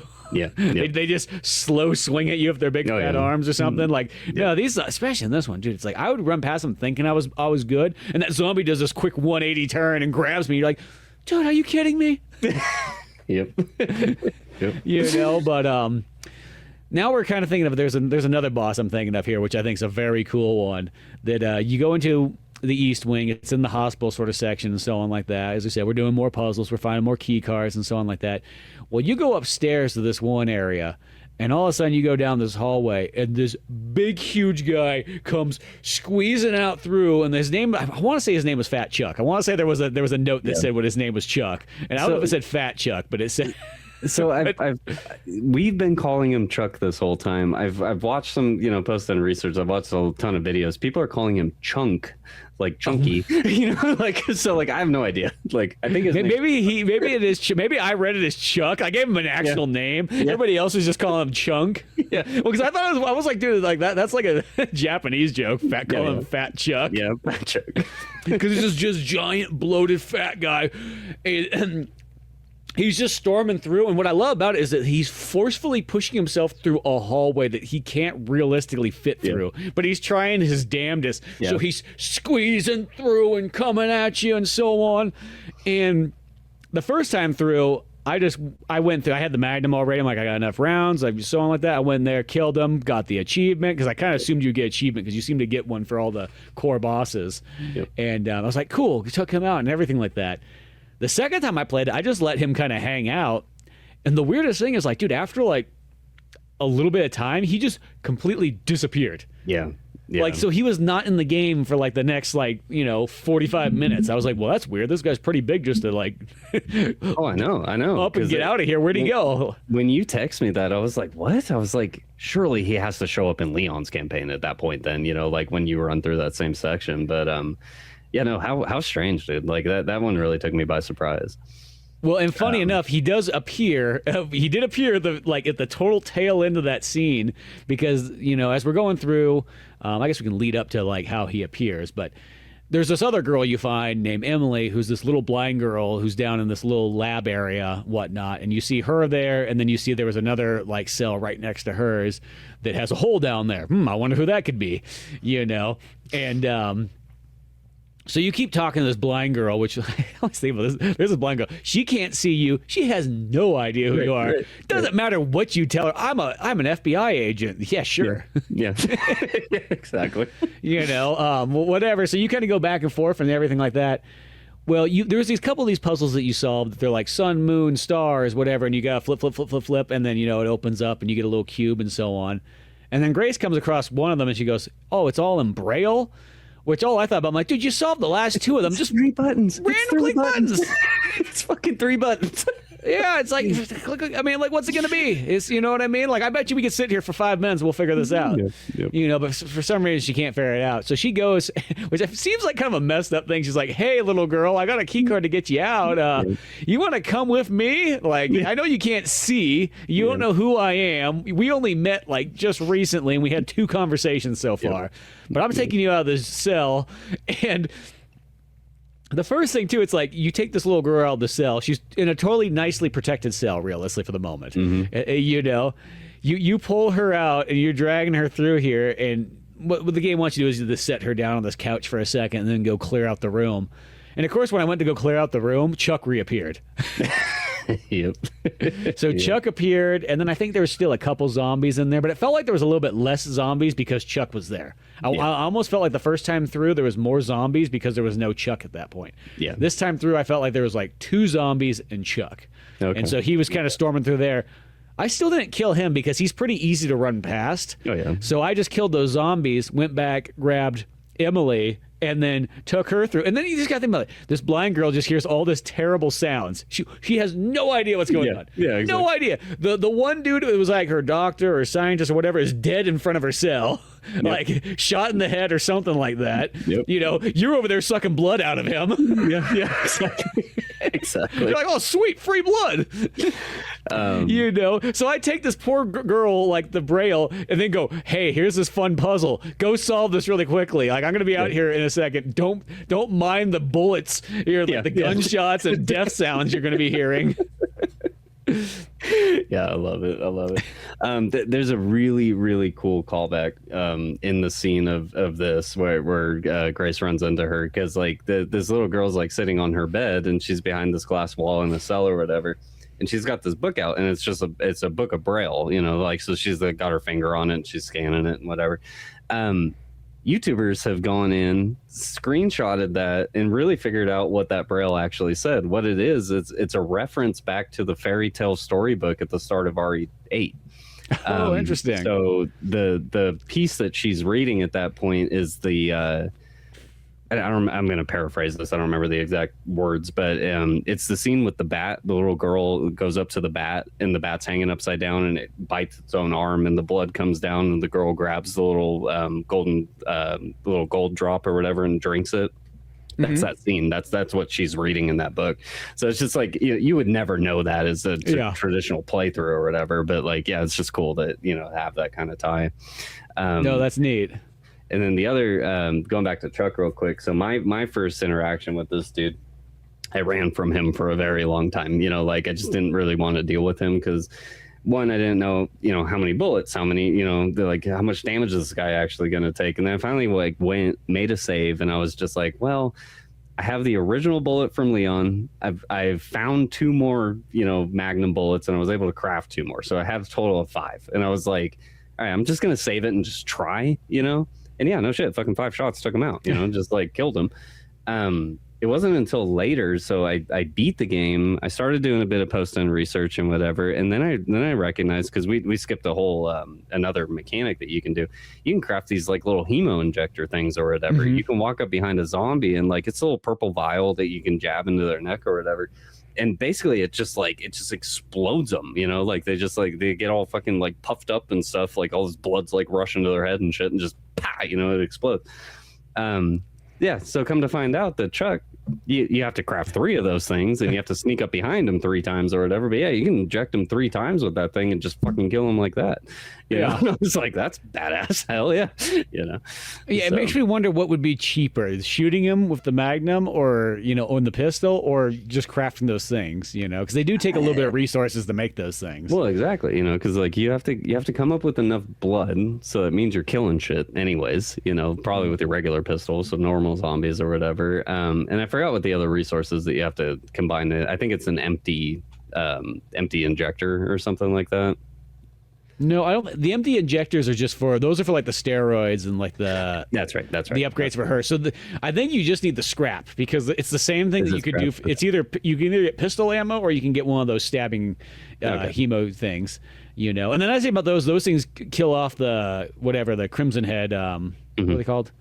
The blister heads. So like when you do that, they can't come back. And I noticed you can also stab them while they're on the ground. I didn't realize that. I accidentally did it once. I was like, whoa! Oh, you could. Oh, okay, that's what that did. So that's. I thought I was wasting it for a second. Yeah. So that's the burn mechanic. Then I guess I didn't put 2 and 2 together, because you can stab down zombies with the hemostat thing, and it forces them not to turn into a blister head. So instead of burning the body, I guess that's more or less the mechanic now. So yeah, it's really expensive to do that in a sense. That's why I almost didn't use that thing too often, is because that's not the most expensive thing, but it's kind of that you could have 8 pistol rounds, or you could get this thing, And granted, this thing does give you a 1-hit kill, but when I first was using, I'm like, well, they have to be behind, so it's like, how many zombies do you run up that are facing the opposite direction? Not a whole lot, a few, but I guess you could be real stealthy. It'd be interesting to go through that whole game and try to use those more than anything else. Don't you try to use your pistol the least amount? Yeah. I wonder if you could use it on the butcher then too. It makes out of curiosity. Probably. Yeah. I'd imagine so. Probably takes 2 or 3 on him as well, but that seems even worse. That just seems like it's one of those ones you're asking for trouble, because you just turn around way faster than you would expect. Yeah. And but yeah, no. So like from here, so like little girl goes through that little puzzle with the braille and whatnot, and like gets the final little cube that you need to open up the main door, that's in the main hallway or whatever, and then it flips back over to Leon at this point. Well, I love, because like this little girl, once again, she solves this puzzle. She's like, Grace, I solved the puzzle for you. Blind, can't see anything, and then all of a sudden, the second she solves that, giant hand grabs her and pulls her in underneath. That girl comes back. Yeah. So I was always thinking, like, dude, that little. I'm surprised that Emily has any love whatsoever for Grace, because seems like Grace has just set her up for tons of bad things to happen. She was totally fine in her little room. Yeah, and Grace has just brought her off into the real dirty, evil world. Yeah, because I really like this scene, because like you said, like she solves the puzzle. She has this little cube in her hand or whatever. She hands it over to Grace, and like Spence said, the girl, from the monster chase scene earlier, like re-shows up, grabs this little girl, and just takes off into a hole or whatever, and fucking Grace's face is just like, oh, like what, It's like, okay, yeah, I just totally used this girl, and now I just sent her to her death. Yep. But this next part, dude, oh my god! Like when you flip over to Leon and you go to the hospital, what I really liked about this is just right off the rip, it's like you show up to the hospital, you see your first zombie, and the motherfucker's got a chainsaw, and it's like. Dude, it's such classic Leon, combat encounter. And I love this, dude, because like this fucking zombie just like starts walking towards you, and it's just violently swinging this fucking chainsaw around, just breaking shit all over the place and whatever. You start to take him out, you shoot him a handful of times, and then there's like there's an inconsistency here. So like you shoot him, he drops the chainsaw. The chainsaw is still running, so it's like sitting on the ground spinning in circles a few times before it finally becomes idle.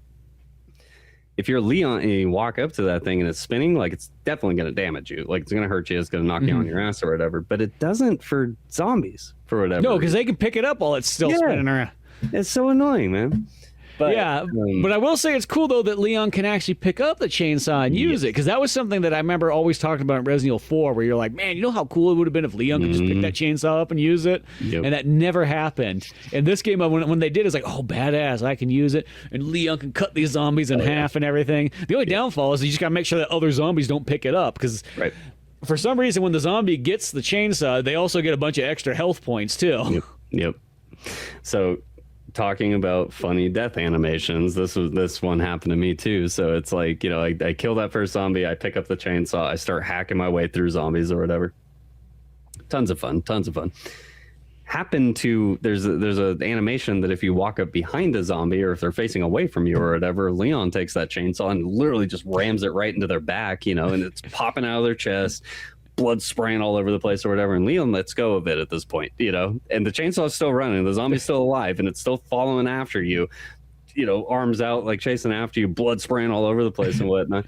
And like I was dying laughing at this point, you know, like because I'm playing, I'm like dying laughing, like watching the zombie, you know, like hobble towards me with his fucking chainsaw sticking out of his chest, and like I'm shooting him, and he's just not fucking going down. He's getting closer and closer, and he finally grabs me, gives me a big old fucking bear hug, shoves my ass into that fucking same chainsaw blade, you know, kills fucking Leon, and then falls on top of him. And then it's just like Leon on the ground with the zombie on top of him, meshed with the fucking chainsaw in between, still running, spraying blood all over the place, like as it's doing the game over screen. I was like, oh my God. So fun. That's a badass, like, death scene right there. See, and the thing too is like, I'm still not too sure, but I'm playing it on the ink ribbons mode, and the weird thing is with Leon you don't have ink ribbons to save or anything like that because it just saves automatically and so on like that. So I was really scared when I got to that scene because I'm like, I don't know if it saves. Am I gonna have to go all the way back to my Grace save file now? So like I was so afraid in that scene. I was like, Magnum, give me that chainsaw, don't you dare touch that. Yep. So I did see on my second run when I was looking at the actual difficulties, so just real brief for the audience. Casual, there's a standard mode that's modern that you don't have to use ink ribbons and blah blah blah. It just auto saves for you and whatever. Yeah, auto saves, and you can save as much as you want. Yeah, and you can physically save as much as you want. In the version that you're playing right now, I did notice that so Leon does have auto saves, and Grace has limited auto saves with ribbons as your primary save mechanic. Oh, so there might be just certain cutscenes. Probably what I'm thinking the autosaves are for Grace is maybe when it shifts back and forth between Leon and Grace. I kind of wonder that. Very likely. You know, because I'm not going to lie, it does feel like it was sort of a tacked-in feature. Like, it doesn't feel like it was, like, initially in the game, and then they kind of put it in there, like, 6 months ago. Be like, throw that in there. Why not? You know? Well, in terms of, I also think the game's slightly harder in that mode too, because I feel like I die a lot more than I died in like the normal mode, the normal modern. Like I don't know, I feel like Grace could take like at least one more hit in that one. Like you went from fine to caution to danger, and this one she generally just goes fine to dead. You know, find a danger. Like it's always like a double drop at least. Yeah. So the way that I view it is like, casual's always been casual mode. It's the story mode. It's the, you know, quick run through, you know, like zombies that really aren't too big of a deal and blah, blah, blah. It's still, even though I would still say casual mode, it's like, it's not like other games' casual modes. Like they always call it casual. Like I almost feel like you could kind of really call it normal. You know, for the most part, it's still like, because like that's a lot of times how a lot of Resident Evil games are. Is like their lower tier one is like a regular game's normal. Yeah. Well, I think that the remakes, you know, did this properly, and I'm very specifically talking 2 and 3. So they have casual, you got normal, and then you have hardcore. You know, and beyond that, there's like insanity, or in 3 it's called Inferno, you know, like where everything kills you in one hit. right So in this game it really feels like casual is casual, standard modern is the standard mode, you know, and then the mode that you're playing right now I assume is probably the hardcore mode, you know, because of limited saves, because of, you know, probably what you're saying, that probably you have less health, enemies do more damage, you know, like that type of modifier, you know, or something. So yeah, because it just feels a little bit harder than when I was playing on the normal modern whatever. Yeah, you know, all because it's just, as I said, like, yeah, I was just like, dude, everything will, like, literally, you just got to make sure you don't get hit by stuff because it's a danger zone for Grace. Yep. You know, and then the fact that you do have the limited saves, you know, you can't do that thing because sometimes I do that thing because when you have unlimited saves, you like, all you do is you manipulate your inventory and then you're like, I'll just save again too because I just don't want to have to do that again. So you build up these saves just because you're like, hey, you know, I changed some things around, I did some crafting and everything. Save again, why not? Yep. But on the ink ones, you're like, well, I'm not going to waste a save on that. I'm going to make sure I, you know, get a little bit farther. Yep. But back to this section. This is yet again when I mentioned earlier, like the power trip side of things, because you just played through all of this shit with Grace, and like it's very tough, and you know don't have a ton of items and blah blah blah. But motherfucker, you go in there as Leon and you just start hacking, you know, like he's just on a vengeance. You know, gotta find Grace. You know, gotta find Grace. Well, then there's another part too where like you come in the top and you got to fight one of those, I guess, Chunk or Chuck. I'm gonna call him Chuck. I like Chuck the name. I don't know why. Fat Chuck. I like that. You fight one of them up there in like this attic area. And I remember the first time I did it, you know, you go over in there and you just hear the sound of something eating and whatnot, and you don't know what it is, and you walk on over and you see a shotgun there. The second you pick the shotgun up, he comes to life and everything like that. And I remember I ran and I got stuck in the corner and he just kind of came up to me. So I just had to do that thing like just unload the shotgun on him, you know, unload the pistol on him, then start hacking up this. Like, cause there's nowhere to go. If I die, I die. You know, so he just had me up against the wall. So I couldn't use any of the elements whatsoever of this room that's designed for you to run around and have all kinds of stuff. The second time I went to play it was on that, I guess you would say, the New Game Plus on the Ink Ribbon mode. And once again, I was thinking on Leon's one, I'm like, does it save or does it not save? Like, I don't know. Am I going to resort back to Grace if I die? So I almost had this adrenaline going. There was no shotgun to pick up when you go there because you get Leon's box early on that you get later on that has all the items you can buy stuff in. And we'll get to that because this game literally turns into Dino Crisis 2 at one point. So I saw the shotgun. I'm like, well, I'm just going to pick up the free shotgun. Why the hell am I going to buy? I'm not going to buy one yet. I'll just pick that one up. Well, there was no shotgun. So I had to take out this, you know, fat Chuck with a pistol, and that was the only thing I had. So I had to make use of everything. I was running around, shoot a couple shots, run around, shoot a couple shots. I realized you could climb up stuff, you know, and then he would poke his head up and you start blasting him there. And there was a really cool animation where like he fell backwards when he was climbing up and then it said press R2. I'm like, cool. And Leon jumps from the top with the hatchet, comes down on him. I'm like, that's badass, and so on like that. And boy, was that one that was like, whew. That was the danger zone battle right there. Just a pistol, dude. This fight in particular is so claustrophobic because he is another fat Chuck, you know, style. Which, by the way, I found a note that calls him Tim or Timmy. So I don't know where I got the Chuck from. I felt like I just read that somewhere, and I was like, okay. Well, again, you know, because so many YouTubers are saying the original one that you see first as Grace, that dude's name is Chuck or Chunk or something of that regard. But the dude up in the attic is Tim or Timmy. Yeah. So anyways, super claustrophobic little room that you're in, you know, and like little tight hallways, and it's more or less like in a square. And the way that this dude moves, because like, and when you're reading his file and you're learning about who he is and whatnot, you know, is like, you know, they're just both him and his brother are just both like massive fucking gluttons, and that's all they want to do is eat, and that's all they can do is just eat and eat and eat and eat and eat. Timmy got a taste of human flesh at one point, you know, like, and that's why he's so ravenous against you, you know, and that's why, like, when he's coming after, he's just like, need to eat, you know, and like, you know, like food and blah, blah, blah, you know, and like, oh my God, dude, that like legitimately terrified me. Well, and then he does the thing where he'll get caught just like on the walls and he's coming at you. But then he'll also be like, sometimes when he gets free, dude, he'll take off like a train and he'll just go, yeah, he's fast. He's literally the fastest zombie in the game at certain points, and he's just like, sometimes you just get steamrolled by him, you know. At least that doesn't do a whole lot of damage. It's like Leon could kind of take that, but like, because I got steamrolled about 3 or 4 times in that pistol battle, and I thought I was like, oh, here we go. But super fun. But it's such a badass battle, and as I said, well, if just the pistol, it's like, this is dangerous. And then I remember, because then you come up next, because then Leon comes down, and now he's in the hospital area. And now you can just pretty much run around all the stuff where Grace was, and there's some locked like closet doors that you can bust open, grab some extra ammo and some things like that. You just go around there. There's some extra points for on your New Game Plus. I always kind of wonder that if you left zombies out there, would Leon run into them? Yes, 100%. Does he? Yes. Because I left the Chuck there, and Chuck wasn't there. Yep. So and then I didn't see any zombies either. And I remember I felt like I left one there, and I didn't see him. So, as mentioned to you on my first run, I was playing extremely conservatively. I wasn't killing a ton of shit. I was sneaking majority of Grace's sections, like really kind of leaving everything alone. And if I would get noticed or whatever, I'd just run out of that room, and break that aggro leash. 100%. When Leon's back in that section, like the same zombies that were in Grace's side, that weren't killed, are still there. Interesting. Yeah, because every single time I went through there, I was like, well, it's totally clear in here. That's interesting. Yeah. And they said, like, Chuck, he just disappears. I don't know where he goes. A guy that big, I don't know how he gets away, but he does. Yeah, exactly. Exactly.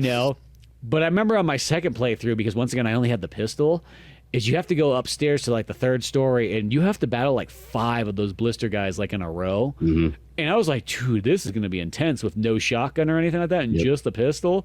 And I remember I had a couple grenades, so you'd like throw a grenade, run over, shoot the guy, shoot him in the leg so he'd fall down, hatchet him, run over the other side because you're like, I don't want to die, because I was not too sure, once again, if the game's saved with Leon. Yeah. Yep. And so just blowing through that, but like you're just using all like the skills in the book. Like, I forgot how many enemies were in that area that like you had to deal with. Yep.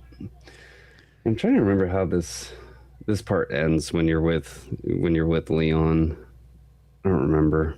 I can't exactly remember either, too, because you go like in the elevator or something like that, and then it cuts back to Grace downstairs. Yeah. Because this is where I pretty much like left off on my second round, was that you go down and now you're battling the girl once again, or she's stalking you again, as one of those kind of characters. I guess stalker would be the best way to kind of call them.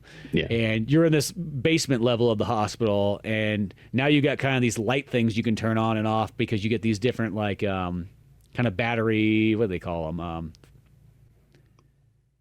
There's like these 3 battery things you got to get so that you can unlock the cage to get Emily out. So you got to solve all these puzzles. The fuses, running, I guess. Yeah. Fuses, yeah.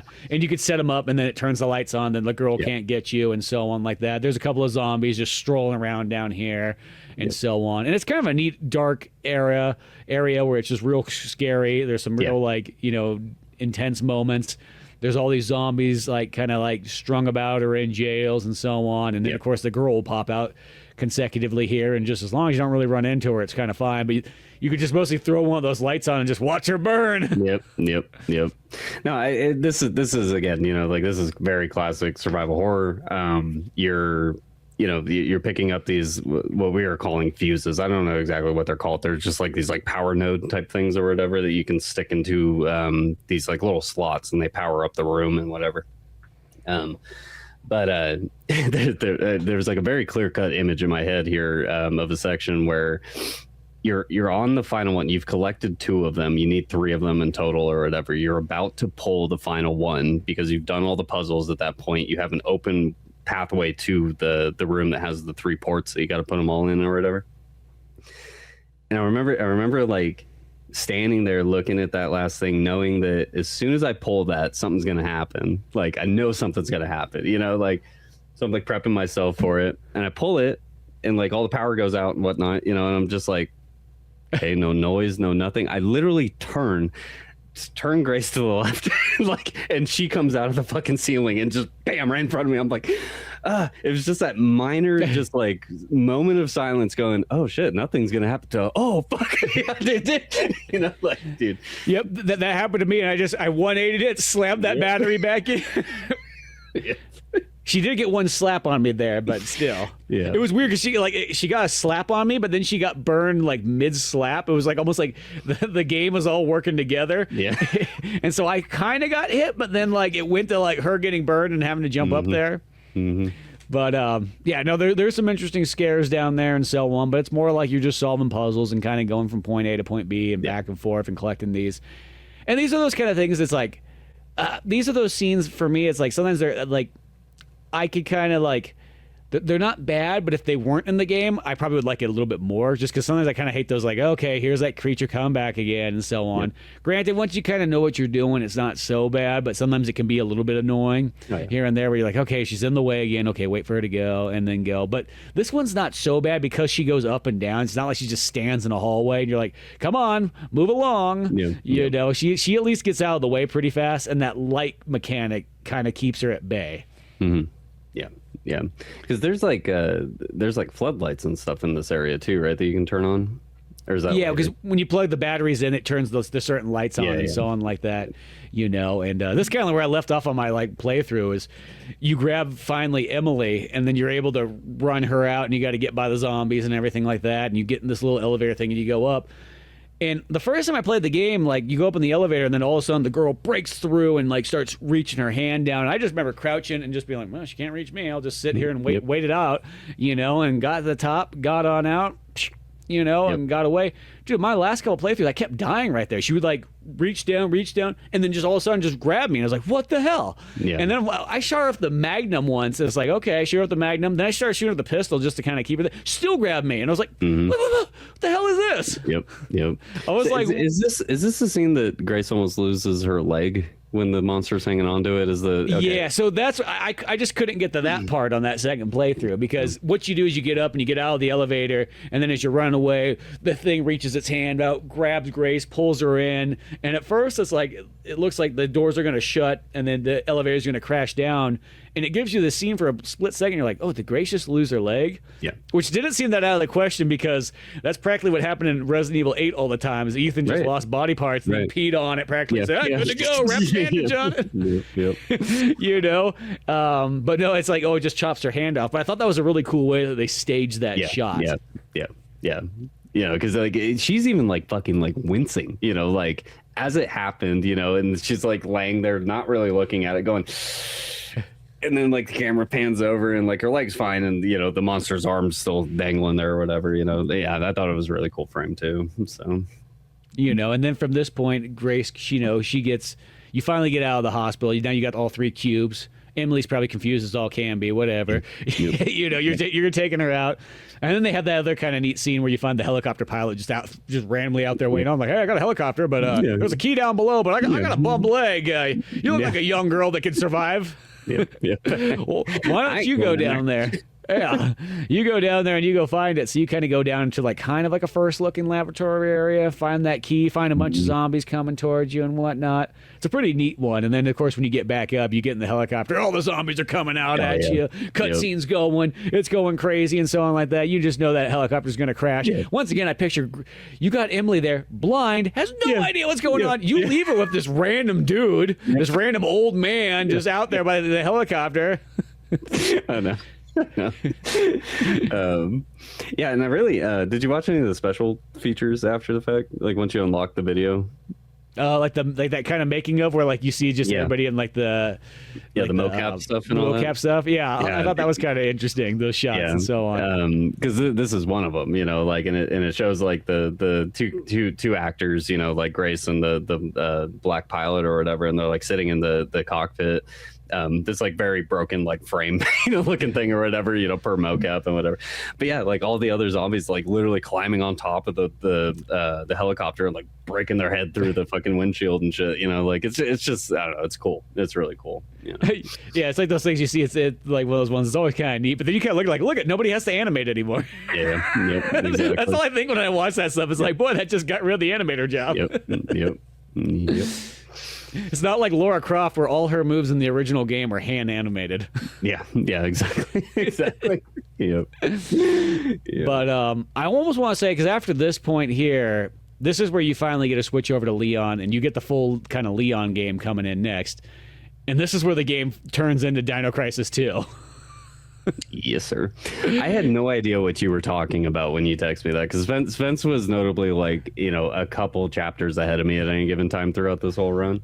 And you sent me a text, so like super cryptic. You're just like, holy shit, dude, this game turns into Dino Crisis 2 at one point, and like halfway through, and I'm like, what? Like, yeah, I didn't want to say any more because I didn't want to spoil it, but I thought that would be just enough just to be like, I'm expecting the T-Rex to show up or some shit. I'm like, what? And it's like, no. What I meant by that was the gameplay mechanics of how you get stuff, because literally Leon shows up to Raccoon City, and it's pretty darn badass. It kind of has this almost like Fallout look to it, because you're in post-nuclear Raccoon City. Cool. And I can't remember if you battle the spider first before you kind of get to the weapons upgrade section, because you have this badass battle with the giant spider and it's crawling through, and I thought that was so cool, because you just never battle enough like animal enemies anymore in Resident Evil games. So the fact to have you had the spider in there was badass, and it was a cool scene. You fight it through, and it's chasing you around. There's little spiders and all kinds of stuff, and just reminiscent of like the Black Widow and like the original Resident Evil. Well, exactly. Like, this is where the game starts to just crank that dial to 11 in terms of the callbacks and whatnot, because like we're back in Raccoon City for the first time since RE3. Like we're we go to the fucking RPD, the same fucking RPD from Resident Evil 2, and like I was texting you at the time, it's like it's really cool to see the RPD in a post-apocalyptic section, like area and whatnot, based off the Resident Evil 2 remake. But it kind of hit me at one point. I was just like, what if you've never played the Resident Evil 2 remake, going back to Raccoon City, going back to the RPD in Resident Evil 9, literally fucking 30, like nearly 30 years later, and seeing the RPD in that light, like, dude, that's got to be mind-blowing to that type of player. I know. I thought about that too, because I'm like, that would hit you so much stronger, I think, with not having the remake in the way and so on like that. And my buddy Cisco has not played the remake one, so I almost want to get him just to play 9 and skip the remake. And just go straight from 2 to this, because it does. Because when I was walking around that part too, dude, I was like taking in the sights. I was really looking. I was like slow cruising it, because it was cool. Because it's like, man, you're seeing all your 1998 memories in here. Oh, I know. And what's hilarious is, like, again, the callbacks, because it's fucking Leon. He's back, like, and he goes up to the horse statuette puzzle with the 3 little, like spinning wheel things and whatnot. And like it's an inner monologue, or whatever when you touch it, but you go up to it and he tells himself, he's just like, that was kind of a funny puzzle back then. And like shit like that. Seeing the welcome Leon sign, from like in the area with all the desks and everything like that, and just, I have played the living piss out of the Resident Evil 2 remake. Like it's probably one of my more like most amount of play time, like in a Resident Evil game, was probably the remake of Resident Evil 2. So for me personally, like, it was wonderful to see that again, and it's only been however many years. It's been 7 years, since the 2 remake. But super cool callback. Funny too about that spider boss that you were talking about. So again, when I was talking mods, of course. So somebody modded that character model to be Thomas the Tank Engine. That's right. Which is very common in most mods in Resident Evil games and whatnot. But like, seeing a fucking Thomas the Tank Engine, especially the scenes like where Leon's like running away from the thing and it's like crawling through the hallway and shit. Like, dude, so funny. Oh, that's great. So funny, man. Well, and they catch up and get to like why this game reminds me of Dino Crisis 2, just for anyone who's find that lingering there. But is all of a sudden you find this BSA tent, and so it's got a lot of these Resident Evil 5 callbacks, which I think is kind of interesting too. And you find this little wristband thing, and it's like, go out and kill things and collect points, because it's pretty much, for the BSAA, it'd be like a bounty hunting thing of like, you kill some bioweapons, you could get some points and you get some money, and then you get credits and you can buy guns. And I was like, dude, this literally is the Dino Crisis 2 system. Go out and kill dinosaurs, get points, go back to the computer, buy upgrades. Get ammo, get whatever you need. Oh, exactly. And yet again, it's just another mechanic that just drives heavily the combat mechanics, and whatever. And it's just like, it's even like more so with Leon, because he's already combat focused as is in this game, as developed, and now you got this a whole other fucking system that's just like, go kill shit so you can buy cool things and do cool things and blah blah blah, so very good. So this part is just great. It's just fun. You just get to go through, you just get to kill all kinds of stuff, you get to explore Raccoon City and everything like that. It's just really dialed in. You're just upgrading your guns and everything like that. You look forward to going back each time. As I said, it reminds me more of Dino Crisis 2 than it reminds me of Resident Evil 4 or 5 or any of those ones. Like, that's really what it feels like more than anything else. And just the fact that it's got the BSAA, it's actually got a lot more callbacks to like Resident Evil 5 than you would think. It's got Tricell appears in here at some point, and so on, because now we're kind of getting closer to getting towards, you know, this new underground facility that's been sitting here in Raccoon. That there's this laboratory That's the context piece that we missed. So right at the end, right before we go to Raccoon City and whatnot, like Grace and Leon kind of understand more about Victor Gideon and what he's trying to do and whatnot. And we learn about this thing called Elpis, and that there's something very, very particular about Grace, that she is the key to Elpis or something like that. Elpis is in Raccoon City. This is why we're back. So, and the whole time they kept saying Elpis, I kept thinking, are they saying Elvis? Is that what they're calling this thing? I didn't see it till I saw it in writing, like in one of the notes. It's Elpis. I was like, what the hell do they keep saying? They keep saying Elvis? Like, we got to find the Elvis cure. Or the Elvis thing. Oh, and then the other thing that happens too is that we kind of forget, before Leon goes to Raccoon City, there's the part where Emily transforms into this monster creature thing all of a sudden, and Grace freaks out, you know, and you've just killed the girl finally, because you open these big shutter doors and she gets burned to death and so on like that. And the girl is technically Emily's sister, so you just murdered, once again, this poor blind girl, you just murdered her sister. and what's funny right beforehand. So, the girl, Emily refers to her as Marie. So in that very first scene that you run across her or whatever, and because Grace asks, you know, about the other cell, she's like, well, there's another cell here, but there's nobody here, and she's like, yeah, that's Marie. You know, they took her or whatever. So in the game, you know, like she's referred to as the girl, as Marie, as, you know, like these various things and whatnot. So anyways, I just thought that was interesting. So yeah, Marie and everything like that. So, you know, she transformed into a big scary monster, of course, and you take her out, and then all of a sudden Emily transforms, and then Leon comes to say that he just starts blasting at her, and Grace, this is the first part where I thought Grace was just like, dude, are you kidding me? Are you this stupid? And like, she's like, what are you doing? It's like, dude, there's this giant abomination that's gonna kill you. Like, Leon just came to save the day. Shut the hell up. You know? Exactly. I was like, dude, Grace, seriously. And then she's like pissed at Leon. She's like, what? You could have done something about it. You didn't have to like kill her. Like, you know, it's like, what are we gonna do? Like, literally, this dude's been around for like 30 years killing shit like this. Be like, dude, it never comes back. You know? Yep. And so she's pissy at Leon that she just goes like, I'm just going to go off with what's his face, the main bad guy. She just willingly goes with him, with Gideon. Yeah, and like Leon's like, okay, well, I was just trying to save the day, like I do. And I was like, what the hell? So she gets kind of pissy for a split second. She comes back around. At least that doesn't last too long, but you know, this sort of sends Leon off on his quest to go back to Raccoon City and find this brand new laboratory. And then vice versa, she's going there too, but she just doesn't really know what she's getting involved in, really. And this is also something very like particular about Victor Gideon, is like he's the big bad guy of the game, you know, like he's the main antagonist, he's this, that, and the other, but he really doesn't have antagonistic like qualities, you know, like he's actually kind of a nice dude, like, you know, like I mean, he's got malicious intent for what he's trying to do, but this whole time, like, I mean, he chokes out Grace, he chokes out Leon, you know, like makes him fall asleep or whatever, you know, brings them to the areas that we just talked about and yada yada.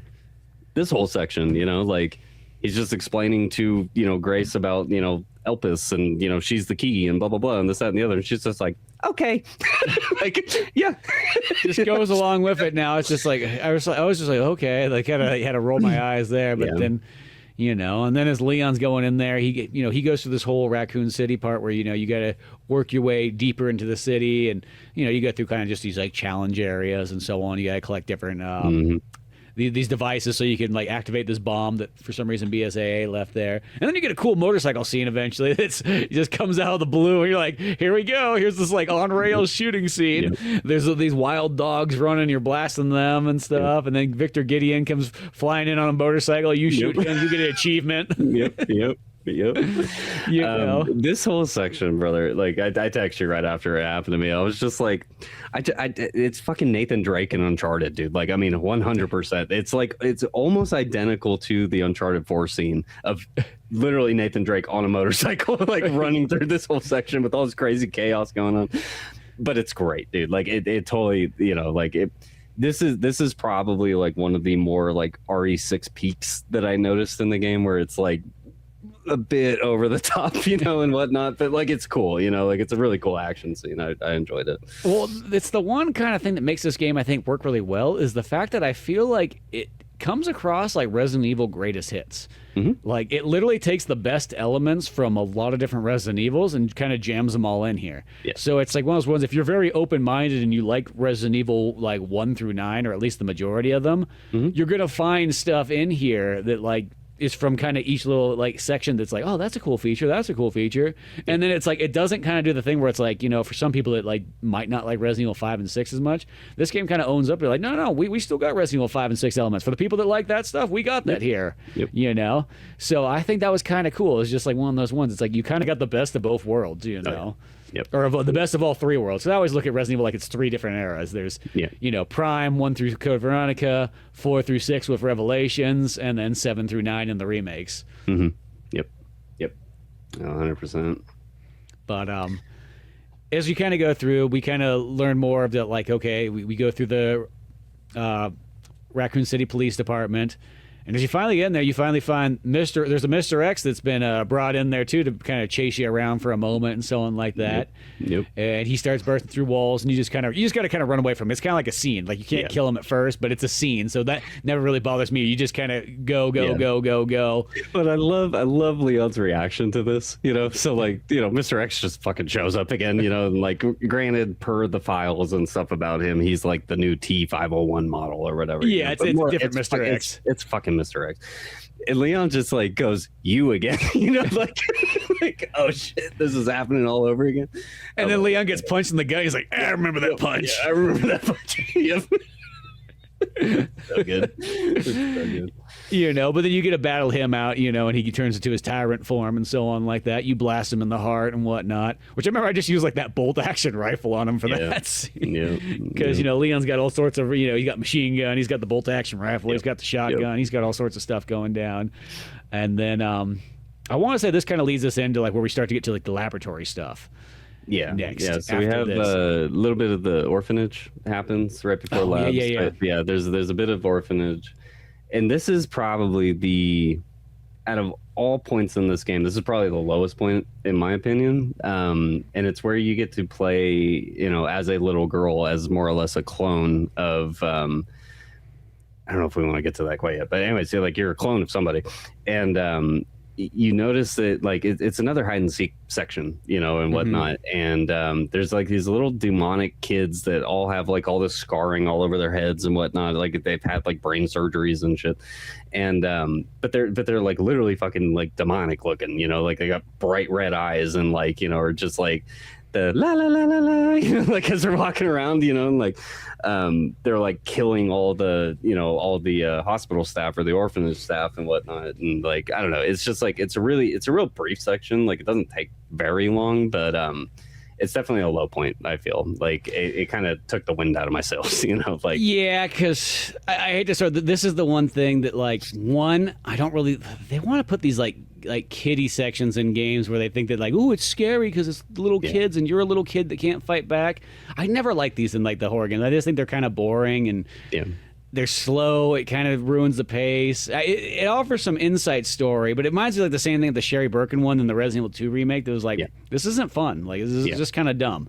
Yeah, I don't. And this is the problem that like because there's not. If there was chapters, you'd be able to just skip this scene. Yeah. And I think it's fine the first time you go through it. I think it's a fine one and done scene. I would rather not have it, but whatever. But I feel like when I have to play this over and over, this is gonna be that part where I'm like, okay, go underneath the table, sit there and wait. Okay, they go by. Here we go. The context behind this is fucking cool. I love the lore surrounding all this. Like, Yes. you know, the storytelling being told here is fucking phenomenal, you know. But yeah, the section itself is just like, especially once you get that, you know, like you got to like climb up onto the thing and like open the little cabinet and grab the key. And then like, oh, they heard you. Got to go hide in the dark corner for 5 minutes, you know, and like stare at the wall, you know, and then they finally leave. The first time I did it, you know, like I literally just tried to speed run it. I'm like, well, I got the key, you know, like, yeah, they heard me, you know, or whatever. But like the hatch is like right there, you know, and like ran over the hatch, stuffed the fucking key in the hatch, opened it and whatnot. And like, as I'm like, you know, opening it up or whatever, the kid comes up behind me, fucking grabs me, snaps my neck. And I love it, dude, because it's kid on kid violence, you know, like, so this little girl, you know, like from my view, I'm in first person. This kid like just grabs my head. She's smiling the whole time, just, you know, snaps it. Oh man. So yeah, I felt like I thought I was gonna get killed by one of them once, because one of them slapped me, but they didn't grab me, so I was like, oh, okay, what the hell? And I kept running, and then I was like, okay, I'm out of here. Yep. But yeah, that's the only part. I do think like it's one of those ones. I think it would have been better just make that a cutscene and just tell all the story that you need to tell in a cutscene, and just don't have the stupid kid gameplay part. As I said, that's like the only part that's just like, eh. It just it feels kind of shooed in there, and it's one of those. Somebody must really like these scenes, because I keep putting them in Resident Evil games. Yeah. Because they kind of had one like that in Resident Evil 8 as well too. Mm-hmm. They had one in Resident Evil Revelations 2 because for some of the stuff that you play as with the other girl or whatever. Yep. So it's somebody loves this at Capcom. They think this is the greatest thing, but. Yeah. I always think these parts just kind of bring it down. Not enough to like really ruin it or even knock a point off the game or anything, but just enough that it's going to be noticeable, and it's going to be noticeable on multiple runs. That's the main thing. Oh, yeah. You know, but you know, once you get past the kid part, though, the game starts to kind of pick back up again, and this is when you get to the laboratory stuff, and the laboratory stuff gets really cool really fast. Oh yeah, you know. First, when you were kind of in there with Leon, you know, you're just kind of, whenever it's in the laboratory section, I don't know, it's always one of my favorite parts anyways of Resident Evil games. It just always looks the neatest. I love like the sci-fi kind of futuristic, you know, just the clean environments, just the weird things you're going to start finding of where these bioweapons are coming from. It's so sterile, dude. Like this particular game in particular, because like, you know, something else that it can be said is like, this game is fucking gorgeous. Like it is amazing. I am baffled at what, upon first view of Resident Evil 2 remake, when the RE engine like properly first came out, I was like, holy shit, this is fucking incredible. Resident Evil 3 top that, Resident Evil 4 remake top that, 7, 8 top that, you know, like 8 in particular was just like mind-boggling how good the game looked. And then to be even fucking better here, dude, I was just like, I am baffled. I am like, how much better can this get, dude? There is literal scenes that are like, if it was a still frame in the game versus a picture of that exact thing, you know, like you literally just couldn't tell the difference, you know. Yeah, this section in the labs in particular is so hyper detailed with just how sterile and clean everything is and whatnot. It's wonderful. It reminds me a lot of the first movie, actually, you know, like when Mia Jovovich goes down to the labs for the first time and whatnot. It's so similar. You know, and the thing too is I was thinking about, I think is Resident Evil 9 is kind of the first one that's literally like made for like PS5, Xbox Series X era, because I almost want to say, because 8 was for both systems still, and I almost want to say Resident Evil 4 remake was as well. Yeah, so that always kind of tells me that it's more enhanced if you have the other. So this one being like, so I felt like this one gets to go full tilt like on the modern consoles and so on like that, and they're in the later day cycle of the console, so that's always when like they're at their like peak, you know, so everything's firing all cylinders graphic wise and so on like that. It just looks so cool down here, and you kind of get like a double play section. You play first as Leon going through here, and then you switch back to Grace, and as Leon there's a couple neat scenes in here where one, you're going through, and then all of a sudden there's soldiers come out, these hunk-like looking soldiers, and it actually kind of threw me for a scare, because I've never seen that really in Resident Evil, other than maybe some of those real spin-off ones, like the whatever the heck that Raccoon City one was, where it was kind of sold as like a multiplayer game and stuff. Oh yeah, I know what you're talking about. Yeah, they kind of came and went. You know, it wasn't as bad as people made it out to be, but I remember it was just kind of like, oh, okay, here's this like experimental thing. I did not enjoy that game at all. RJ made me buy it. No thanks. Yeah. But they kind of remind me. It literally reminded me of that when I saw that. But it was kind of like one of those ones like, oh, this is kind of interesting because you're not used to ever fighting other humans and so on like that. So it put like a new scare and twist on it. And like even like I got killed by like the second round of those guys because it was just one of those ones I wasn't used to what was going on here. And then I like when it's going on. There's the battle keeps going. You go through a couple waves of these guys, and all of a sudden like a liquor literally breaks out of the thing. You're like, dude, is that a liquor just comes out? And I just stood back. I'm like, I'm gonna let that thing take care of these soldiers. You know what I mean? Yep. No problem whatsoever. And so the return to liquors come, and I guess we actually forgot to mention this. There was one other enemy that comes before this. They have a big old section where you battle the plant. Like a kind of Plant 43, I think is almost what it's called, which I thought that was really cool. That was a neat scene going through. Of course, that plant would get me like all the time because it would almost like you wouldn't really be able to see it properly, and then you would walk into it and it would smack you or grab you or whatever, and it's just like, I don't know how many times it kind of slapped me and got me. I was like, dude, what the hell? Yeah, I did see there's an achievement for that too. If you shoot all the things on the way through that section. I got the achievement the first time through because I guess I shot every single one of them. Okay, yeah, I missed it. So. But But that part was really neat too. But then going back to the lab, you're battling this, and then to top it off, you literally get in this one room, and it literally seems like the hunk, the original hunk, comes on out and starts battling Leon in a knife fight and so on like that. Yeah. And I thought that was a really cool scene. Oh, it's kind of a callback to like Resident Evil 4's Krauser and everything like that. But at the same time, just that scene right there of Leon taking on Hunk, you know what I mean? Like, oh, here's that guy that, he's always appeared in Resident Evil games, right. But, you don't really know a whole lot about him. Well, see, and that's the thing is like, he's never explicitly said that that's Hunk. I 100% agree, that it is, because like there's way too many similar things or whatever. He's called the Commander in this game. But so in the Resident Evil 2 remake, if you sneak up behind a zombie, you can, like snap their neck or whatever, right? And he always does this thing in Resident Evil 2 where like he snaps the neck and then he holds his hands up and he like does this like finger thing or whatever. It happened to me in this fight. I died to him in this fight, and he snaps Leon's neck, kills him or whatever, and then does the finger thing. And I was like, "What the?" I was like, "This has to be. It has to be." The same Hunk from Resident Evil 6. It's that guy. Yep. But no, I thought that was, once again, all these things I hear, I didn't expect these things. It's just kind of like, I expected the liquors to come at some point. I mean, I knew that was probably going to be the thing. And I'm kind of glad they sort of saved them towards the tail end, and made them seem special. Because the one thing about this game is it doesn't actually, there's really, I don't think, any new enemies other than some of the bosses. No. Everything's kind of like a callback. But the thing is, they put like a nice new twist on all of them. Yeah. It's sort of like the zombies are so well designed and detailed and everything like about that they feel fresh and new. And then like even like the spider, even when they have the Plant 43, and then when they have the liquors, they all feel like they got some new levels added to them. Yeah.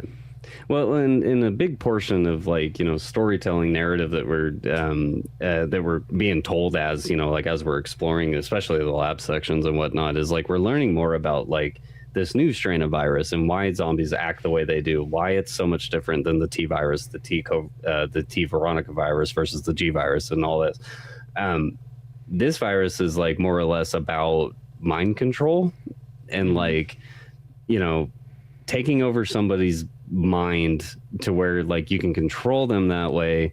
They're still technically a zombie, but this is also why, the dude back in the like the mansion area or whatever, is like flicking on, like constantly turning off the lights. It's because he has this core memory in his head or something, like he needs to turn off all the lights at the end of his shift or whatever, like, and there's so many instances of that, like playing through the game. So by the time we get to this section, we're learning more about the actual virus itself and what Victor's trying to do.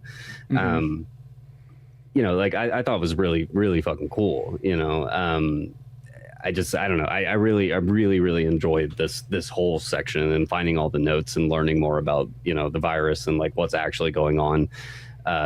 This Elpis thing, what Victor is actually properly going after and whatnot, So yeah, I think it's all very neat. And then the other big guy that we have that shows up around this time too is there's this guy Zeno who looks like this Albert Wesker clone, and it kind of does this thing where it makes you feel like he might be the main boss towards the end, like and so on like that. But then does the switcheroo and Victor kind of comes back, But so you have this guy, and he's really trying to lead Grace all the way to find Elpis and so on like that, because he wants to take it. Just sounds like something Wesker would have wanted to do anyways. And for a split second, when that guy first appeared, I was like, I wonder, I'm like, is that supposed to be like the Wesker's like bastard son from like the Resident Evil 6, Because I couldn't remember what that dude's name was in the game. I don't think he's at all. Well, I don't know if he's not related, but it's not that guy. But for a split second, that's who I was thinking it might have been. Yeah. So another piece that we learn at this particular section too is, and it's actually slightly before this, but we hear this term called the connections, and like it took me a minute to like even like comprehend like what that even was really, but like this is like I don't know, like they're not like a government or anything like that. There's definitely an organization, but they're like a shadow organization, it kind of exists in the background and like, like doesn't really present themselves at all. So like when, things like, Wesker's dead, but now all of a sudden we get this fucking basically Wesker 2 shows up, and like, how is that a thing, and it's like, it never explicitly tells you that he is a clone of Wesker, but it's heavily implied that that's what it is, and that's all being ran by this organization called the Connections and whatnot, so. Yeah, because there's a lot of like mystery stuff in here that like I feel kind of leaves it open-ended for either DLC, Resident Evil 10, all that kind of stuff, because it just leaves you with a lot of kind of questions. Because you got this guy who's doing all the Wesker moves from Code Veronica and so on like that, so it's like you feel like that's there. You're in this laboratory, you think there's going to be this great new virus that's what they're all kind of going after.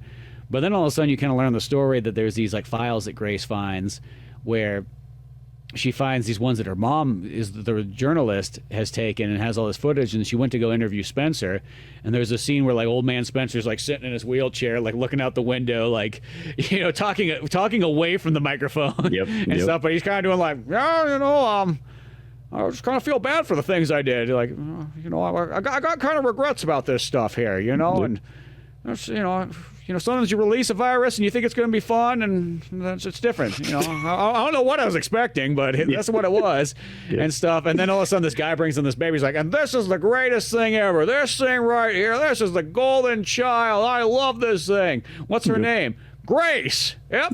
You want to hold her? She's pretty cool, huh? Yeah. Wait, she's nothing. She's just normal child, all American. You know what I mean? Yep. For the longest time, we just kept trying to create things like my Wesker kids and so on. I hate those kids. Yeah. Failed experiment, just like the Tyrant, just like so many other things. But this thing here, where'd you get this kid from? I pulled it from an orphanage. Right. Exactly. You wouldn't believe how many free kids they just give out there. We've been taking them forever. It's just like they just said, hey, you want to adopt them? It's like they seem happy, we get kids, we experiment on them. I mean, it seemed right back in the day. It was believe me, the 60s and 70s were a much different time. I know you guys frown on what we did. Right. Yeah, exactly. So Spencer kind of has these regrets, I guess you could kind of say, of all the things he did, which might be one of those ones that like I could see some people kind of taking this two ways. I think some people could take this story and be like, oh man, what? That guy was just always supposed to be the bad guy. Like now you're going to make him just feel like, he's well-rounded and he wants to change his evil ways and so on. It could just add a little bit more. I don't know. I didn't feel that at all, because like this is a man on his deathbed, like he's like, he's done, like this is the end. What I really liked was the tie of Grace at this point, because this really cemented the character for me, because like a lot of, like leading up to this, like people are injecting themselves with random viruses and they get these special abilities, and like the Weskers of the world and whatnot, like Grace is just a regular ass fucking person. And this entire time, Victor Gideon's just like, Grace is the key to Elpis, like blah, blah, blah, this, that, and the other. These little girls that we're coming across, Marie and, forgot her name. Emily. Basically what we find out are like, they're fucking clones of Grace. They're failed experiments trying to clone Grace so they can unlock Elpis, to get the new strain of the virus or whatever, and I just love that whole path, like throughout the narrative of like what this really is. The reason why we were at the orphanage, the reason why we saw the little demonic girls and whatnot, they're all fucking failed experiments.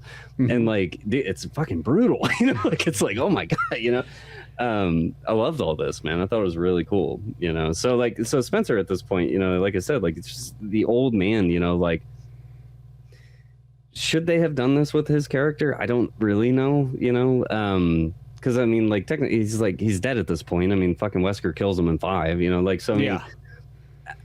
I don't know, you know, like, but I didn't read. Maybe that's why Wesker killed him. Right, you know, like exactly. I don't see this as a negative. Like I think that it's a character that's been around for a very long time, has caused a lot of death and destruction and whatnot, and this is like his I'm sorry to the world, you know. Like what we find out what Elpis actually is when we get to that part. But anyways, yeah, I thought this whole like lore dump that hits you with this whole section is just so good. Yeah. Well, and another thing we forgot to mention is this whole time, Leon is infected himself. Correct. You know, so after all these years, you know, the T virus has kind of wore on him a little bit and so on like that. Yep. You know, and then the other thing we forgot to mention too is that Leon. She on the radio, like at first I thought he was talking to Hunnigan this whole time, and then all of a sudden, like halfway into the game, you realize that no, it's Sherry Birkin, which I actually thought was really cool. I did kind of feel bad for Hunnigan because she just got like canned at some point. Yeah, Who knows what she did wrong that made Leon fire her? Yeah, exactly. But Sherry Birkin, I think on there was really cool to see her in this and to have her kind of be like the radio one, but she's infected as well too. So there's a lot of these characters out, which makes me wonder if Claire's infected by that standard. Yeah. You know, so there's so many of these characters there. And as we kind of progress the laboratory, Leon's starting to his body's starting to fail on him. He's not really like hanging on very well anymore. Yeah, the virus is spreading pretty hard. And Grace is kind of carrying on and making sure there. And that's what sort of leads us after we go through all the laboratory and we go through all the cool stuff here. We fight some lickers off. We fight, you know, nude zombies and all that good stuff. Mm-hmm. We get to the part where there's Xeno out there. Xeno, right? Yeah, Xeno. Yeah, yeah. And we get led to where Elpis is and so on like that. And he's like, yo, Grace, you're the one that has to open it and so on like that. You're the only one that knows the password. And it's like, she's like, I don't know the password. He's like, just give it a try, you know? Yep. I like the way he says it. He's like, if it doesn't work, we'll all die. Like, Yep. Thank you. I was just, so go try to type your password in, and there is no such thing as forgot my password. Yep. You have to get it in one try. Yeah, exactly. So I guess this is where I want to explain my experience through this part. Because we get a choice right here. Oh my God, we get a choice right here.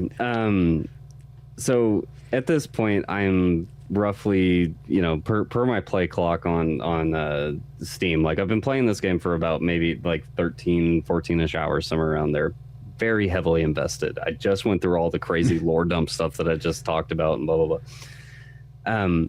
So yeah, Grace gets this choice. You know, you walk up to the terminal of this thing called Elpis, and in the arc of, you know, in this underground facility, you know, like, and you basically get this choice, and it's just like, destroy Elpis or release Elpis. I had no fucking context what Elpis was at this point. All I knew is that it was a new strain of a virus. Yeah. So I'm like, because Leon up to this point is just like, you gotta take that thing out. You can't let that come out and blah, blah, blah, you know? So like, he's telling me that it's a new virus. Of course I'm gonna fucking destroy it, you know? Like, I thought that was the thing to do. So I decided to destroy it. Bro. So you destroy the virus. The whole facility starts to come apart, starts coming unglued. You're like standing on this like massive like disc saucer looking thing, you know, like where the terminal's at and whatnot. Xeno's there, Leon's there, and it's Grace. You put that in, the whole facility starts to crumble and fall apart and whatever. There's a catwalk, you know, that walks out to this major disc looking thing that you're standing on. And as the disc is like crumbling and falling into the fucking chasm down below it or whatever, Leon like basically takes Grace and like throws her up onto the catwalk. And Grace is just like, Leon, come on, you know, like holding her hand out or whatever for him. And he's like, he is so fucked up and like hurt and like infected and like, you know, like he's dying basically, you know, at this point. He's just like, he doesn't really say anything, but more or less is just like, I'll, you know, see you later, you know, like I'm gonna go fight this fucking dude. And then you get this like, you know, it's just another Wesker fight more or less, but it's all a cutscene, you know. And this dude Xeno is like beating the living fuck out of him, dude, like bad, you know. And then like Leon like falls on his knees, and he's like, you know, as the saucer's like falling into the chasm and things are blowing up and going on fire and whatnot, he's looking up at Grace and he's just like, at least I could save you. And then fucking Xeno just pulls out a goddamn pistol and blows his fucking head off, and just like whoop, he's just dead on the ground, blood spraying everywhere and whatnot. Grace is screaming her head off like, Leon, like, oh my god, you know, like. And then she gets in, and then Xeno just like looks back up at her as he's like falling into the chasm with this fucking disc and Leon dead body on the ground. And I'm like, after all the Resident Evil 2, Resident Evil 4, fucking Gaiden, now 9. Like, this is how we do Leon? Like, really? You know? And then Grace, like, goes up to this fucking elevator, and she gets up to the top, and, like, Sherry Birkin calls in a helicopter for her, and, like, this helicopter shows up, and she, like, turns around, and she goes, like, I'm sorry I couldn't save you, Leon, and then hops on the helicopter, and then it fades to black. And then fucking credits. And I'm like, what? Like, what? You know? Finish the fucking credits, and then the game's like, gotcha. You know, that wasn't supposed to happen. You want to go back to that scene again? You know, I'm like, yes, please. And then I choose the regular ending. I'll let you explain the regular ending, but that's a well, it's funny because I remember you sent me a text where they're like, dude, was that the ending? I'm like, dude, which one did you choose? Because I chose the other one because I'm like, yeah, destroy it. That sounds kind of. I'm like, let's see what the other one is. I want to see, like, even if it is a virus, let's see what happens when we unleash this. Yep. So I went with that one first, which turned out to be the right choice for the good ending. Yep. And you learn that Elpis is a cure. That's what it was. That was Spencer's last thing, is he had a cure to release and so on like that. And of course, Xeno gets really, like, you know, overzealous, grabs it, shoots himself up, like, oh, I'm the first one to get it. It's like, no, you got the cure. And now you lost all your Wesker powers. And of course, this whole time I'm thinking, it's like they're like Grace and Xeno are like arguing back and forth. I'm like, dude, Leon is dying out on the ground. We've learned this is a cure. Grace, go over there and shoot him up. You know. Yep. She takes her sweet time, and then finally she does, and Victor Gideon comes showing back up after his motorcycle accident and whatnot. And then you get your true final boss battle here, is that Victor Gideon transforms into literally like the Nemesis like monster from Resident Evil 3 remake, which kind of threw me off for a second, because when Leon goes, Nemesis, is here or whatever. Nemesis again. Nemesis again. I was like, oh, what the heck? You know, it's like, so I guess he had a similar Nemesis like, build and design. See, that's one I would like to know more about too. Yeah, but you get your true boss battle there. You blow all his little orbs out, classic Resident Evil style, and so on like that. And then Sherry Birkin brings in the cavalry. BSAA kind of shows up and so on like that. You get a couple of guys coming in there looking for Leon and Grace and so on. And you hear something about that Chris was in charge of this, though you don't see Chris necessarily, but Chris is, still kind of around, which makes me feel either he's going to come in maybe a DLC, or it might be a DLC because he's kind of involved in 7 and 8, so he might be the DLC of this one, if I had to maybe guess. Yeah. But and then you sort of get the super happy ending where Sherry's going to get the cure, Grace does. Grace even gives it to Emily, because somehow, some way, Emily. This part was the only part I thought was a little bit dumb, because Leon's like, well, I didn't shoot any vital organs on that Emily monster. Like, what do you mean? How do you know what she was a giant blob thing? Right. And then somehow, some way, they shoot her up, and then she's now a fine young girl, cured of blindness and everything, and she's living with Grace. I thought that was a little bit hokey, that part there. Sometimes I think some things should be like, that should have been like, I like the idea that, like, you were trying to save this girl and you just couldn't. Yeah. Like, you know what I mean? Like, that's just, the fact that they're like, oh, and they all lived happily ever after. It kind of reminds me of, this literally just hit me in the head just now, but it kind of reminds me of the Sonny and Hal Emmerich story in Metal Gear Solid 4 to an extent.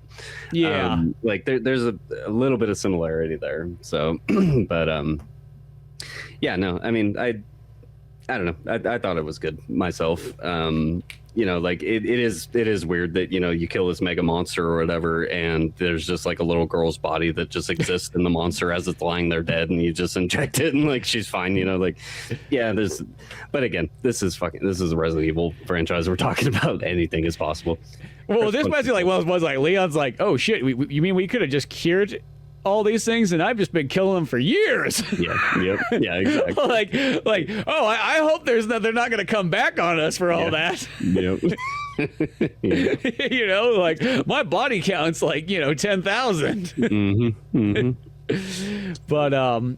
But no, overall, still, I think the experience was fantastic in this game. I look forward to seeing what more they kind of add to this lore here. This clearly doesn't just like end it. Because this game almost felt like I wasn't too sure if this was going to be kind of like, I know it wouldn't have been the end of Resident Evil, but if it was going to be kind of like the end of like an era type thing, like, know, like number 9 was going to be kind of like the core end, and then whatever else starts off will be something like brand new or something like that. It doesn't do that. It still leaves the door pretty wide open for some more things going on here, but still great.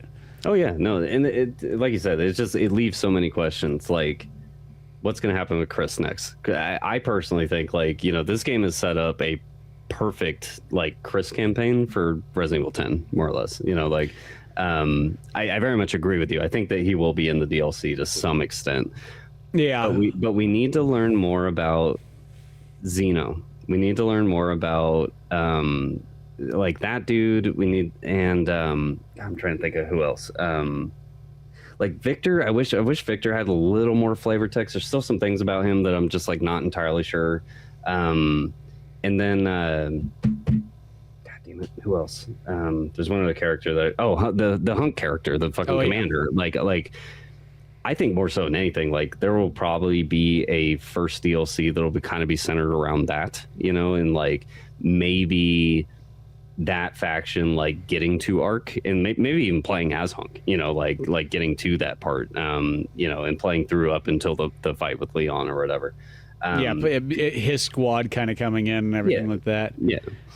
Because there is one comment too, like, so right at the end of the game, like after credits, and there's like a quick cutscene that plays or whatever, and there's a dead BSA agent on the ground or whatever, and I'm pretty confident that the character that's talking there is Hunk. So in the boss fight, I failed to mention this at the time, but in the boss fight, I kill him. I leave to go save, so I go upstairs or whatever, and I come back down and his body's gone. And that is one of the only instances that I can recall in the game where a body disappears. Like that is true. They always stay there. So personally, I think he's still alive. I think that he shows up right at the end of the post-credit cutscene, where he's standing over the BSA agent. We don't really know what he grabs, but he reaches down and grabs something, and he says, like, we need to take this before the wolves show up. The wolves being Chris's, and his boys and his goons and whatnot, So, like, I have a feeling that it's going to be a Commander Hunk versus Chris, some style of DLC. I can see that. Well, because Hunk works with Ada, so there's that connection for him and her, so... Yeah. That might be where that kind of leads into. I'm actually kind of surprised Ada doesn't show up in like one of those like post scenes either, just for like a brief cameo, just because it's the Leon story.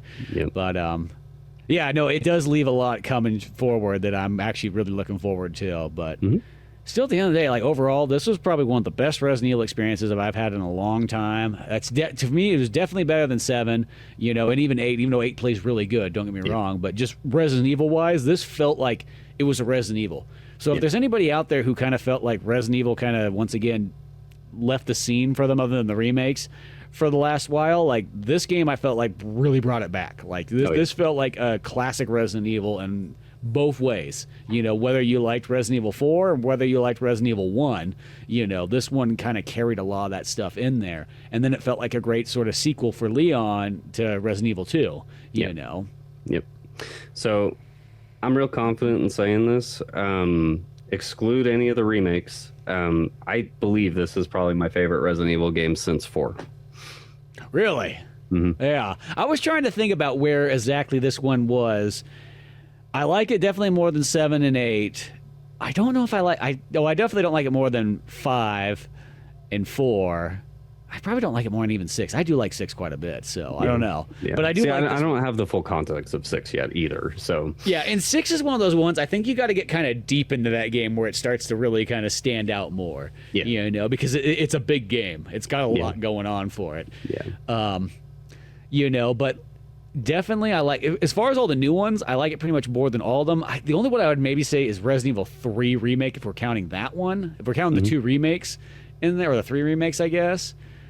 I might like that one a little bit more just because that one's so streamlined. But I think the overall, just take the remake part of the equation. I think this is one of the best ones in a long while. Yeah. Like I said, it's still up there with all the other Resident Evils. Yeah, it's definitely super good, and it just kind of reminds me like how Silent Hill F was really dialed in. This one's really dialed in the same way too. It makes me very excited. It's similar to Silent Hill and Konami with Silent Hill F. Like, I'm so excited to see where this goes from here. I think that Resident Evil 9 like really fucking nailed it. It's not an S tier video game. I wouldn't say that, but it's like this is an A rank game in my opinion. Like I will play this over and over again until I get completion. Like it's that much fun. So. Yeah, that's how I feel too. I feel like it's an A rank. It's just ever so shy of that S. I think it's probably just for a couple of the hide and seek parts that might be just a little bit of kind of obnoxious from time to time of going back through. I think that's about the only thing that would kind of like bring it down and it's just a little bit, just enough to keep it from being pure gold, but still, I really liked the experience. I liked Grace. For once, there actually was kind of like a new character that I think stood out pretty well. Because I almost feel like the last really good new character was Sheva. That was like the last great new character, and they really haven't had one since then. Because all the other ones are just kind of like, they're there. You take them, but if you had somebody else, you'd be much happier. Right. Grace I thought was a legitimate character, and then of course I love grizzled old Leon. Yep. So. No, and like I told you, like via text too. So just one last little brief comment here. Like, I compare this to something like how Nintendo with Super Mario made Super Mario Odyssey. They made Super Smash Bros. Ultimate. They made like of the Switch era. Like there was all these like games that have existed forever. We're on the 30th year of Resident Evil right now, and for this title to come out at the time that it did. It's not doing anything fantastical. It's not doing anything brand new. It's not doing, I mean, like, there's a couple new features here and there, I guess, but, in general, this is an extremely safe game for them to create. But I think that they just nailed it, and they called back so many different things that even me as, like, not a deep Resident Evil fan, I'm, like, slowly becoming that, but, like, not having the history like you would, to see those callbacks, to see the RPD again, to like see the liquor for the first time in the labs and whatnot. Like there's so many moments in this game that just square on the head of the nail, just over and over and over and over, and it's just like, good fucking job, Capcom. Because in today's gaming world, in today's gaming space with AAA, like, developers and publishers seem like they're so fucking terrified to move lanes whatsoever, That's what this game totally feels like. They were terrified to move lanes, but they just executed what they wanted to flawlessly. They created a beautiful first-person horror game, first and foremost, with Grace's section, like as developed, and added a phenomenal fucking action horror game, on top of it. This game is fucking wonderful, dude. Like, I mean, new fan, old fan, never played the series before. Like, I think everybody should give this a run, And for the people that haven't ever played a single Resident Evil game, like, there's gonna be a lot of confusing shit in this game and whatnot. But like a quick 15-minute catch-up tutorial on YouTube, like, we'll it'll do it for you, Like, So, well, and just the gameplay alone will, I think, hold you, because in a sense, it's Resident Evil greatest hits. It's like you took the best elements from literally like all the old games, including 4, 5, 6, and all that kind of stuff, 7, 8, and 9, and you just took like all the best things that worked and you combined it together. So I think that's kind of it. It makes it feel like it's safe, but it's really more just like, no, you just took the best elements and kept rocking and rolling with it, and didn't try to make sense. You didn't try to do that thing where Final Fantasy, where you try to put another brand new system in after 15 games, and you're like, dude, the systems were already really improved back in the day. I don't know why we keep changing them up, you know? And I think this one kind of did, and it's like, it gives you a lot, and it gives both people the things. I mean, there's the only small things would be like, I wish there was a chapter system, just so if you want to, you could go back in, and especially for if you want to go for some achievements or something like that, so if you could just go in and go back there like that. That's some stuff they should take from Resident Evil 5, is put the chapters in there and so on like that. And just, but who knows, maybe with some updates, and so on. Yeah, I would kind of hope that'd be nice if there was a mercenaries mode or something like that too. That would be pretty sweet with this game, but yeah, we'll see. I definitely know there'll be some stuff coming out, because Resident Evil's been pretty good about always putting out some kind of DLC, at least the main ones. or so. But no, I definitely think Resident Evil's back to true form with this, especially after 7 and 8 being kind of like alternative games, Yep. This one here finally felt like it's straight Resident Evil, the way you kind of want it. The characters are good, the action's great, the horror is fantastic, and just the gameplay works, Mm-hmm.